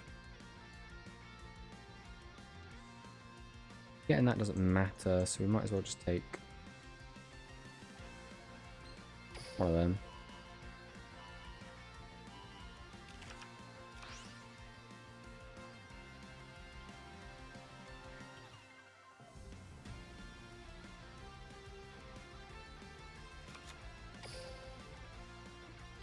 Man, we are just drawing like ass. Okay, there's not a lot we can do about this, unfortunately. Check the decklist after the game. I need to know how many pressure they run. Well, because they haven't played any. Yeah, unfortunately, we're just getting so unlucky here. We can't really do much of anything here. There's the Dragius, and that's going to be the nail in the coffin. That's unfortunate. I feel like they played quite badly, and we still didn't get to like do much off of that, just because of just bad luck. But what can we do, eh?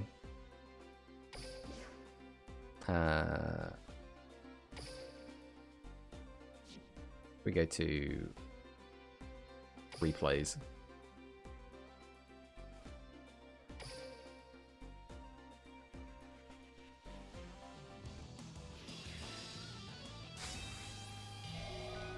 Fluffless Frightful, yeah.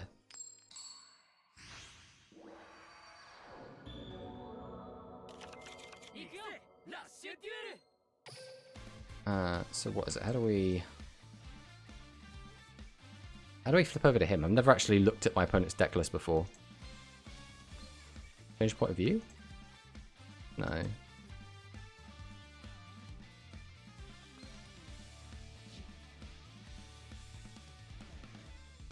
If you're trying to view... If you click on the little deck list in the PvP screen. Okay. We want to press the stop button. Have you run into many cheaters, people using speedrun cards in ranked? No, and that's been fixed now, so you can't do that anymore.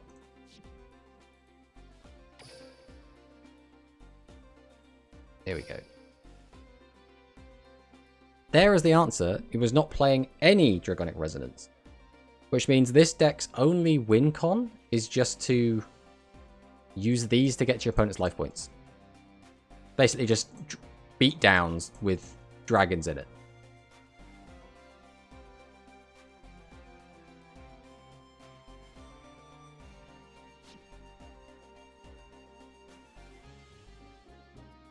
Oh, well.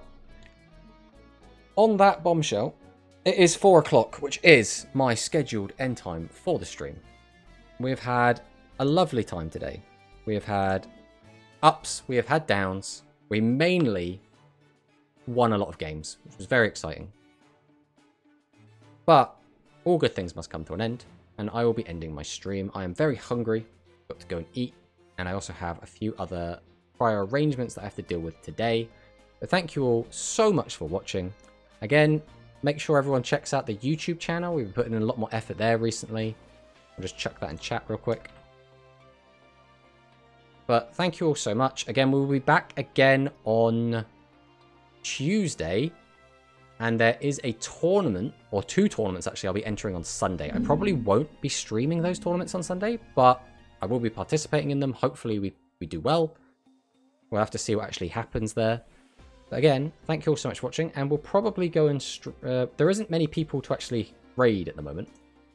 Looking at this, everyone's either not English or not playing Rush Duels. So, we will probably just go and raid Will, since I know at least some of you, like, know Will. He is currently playing Lords of the Fallen, the brand new game. So, thanks for watching.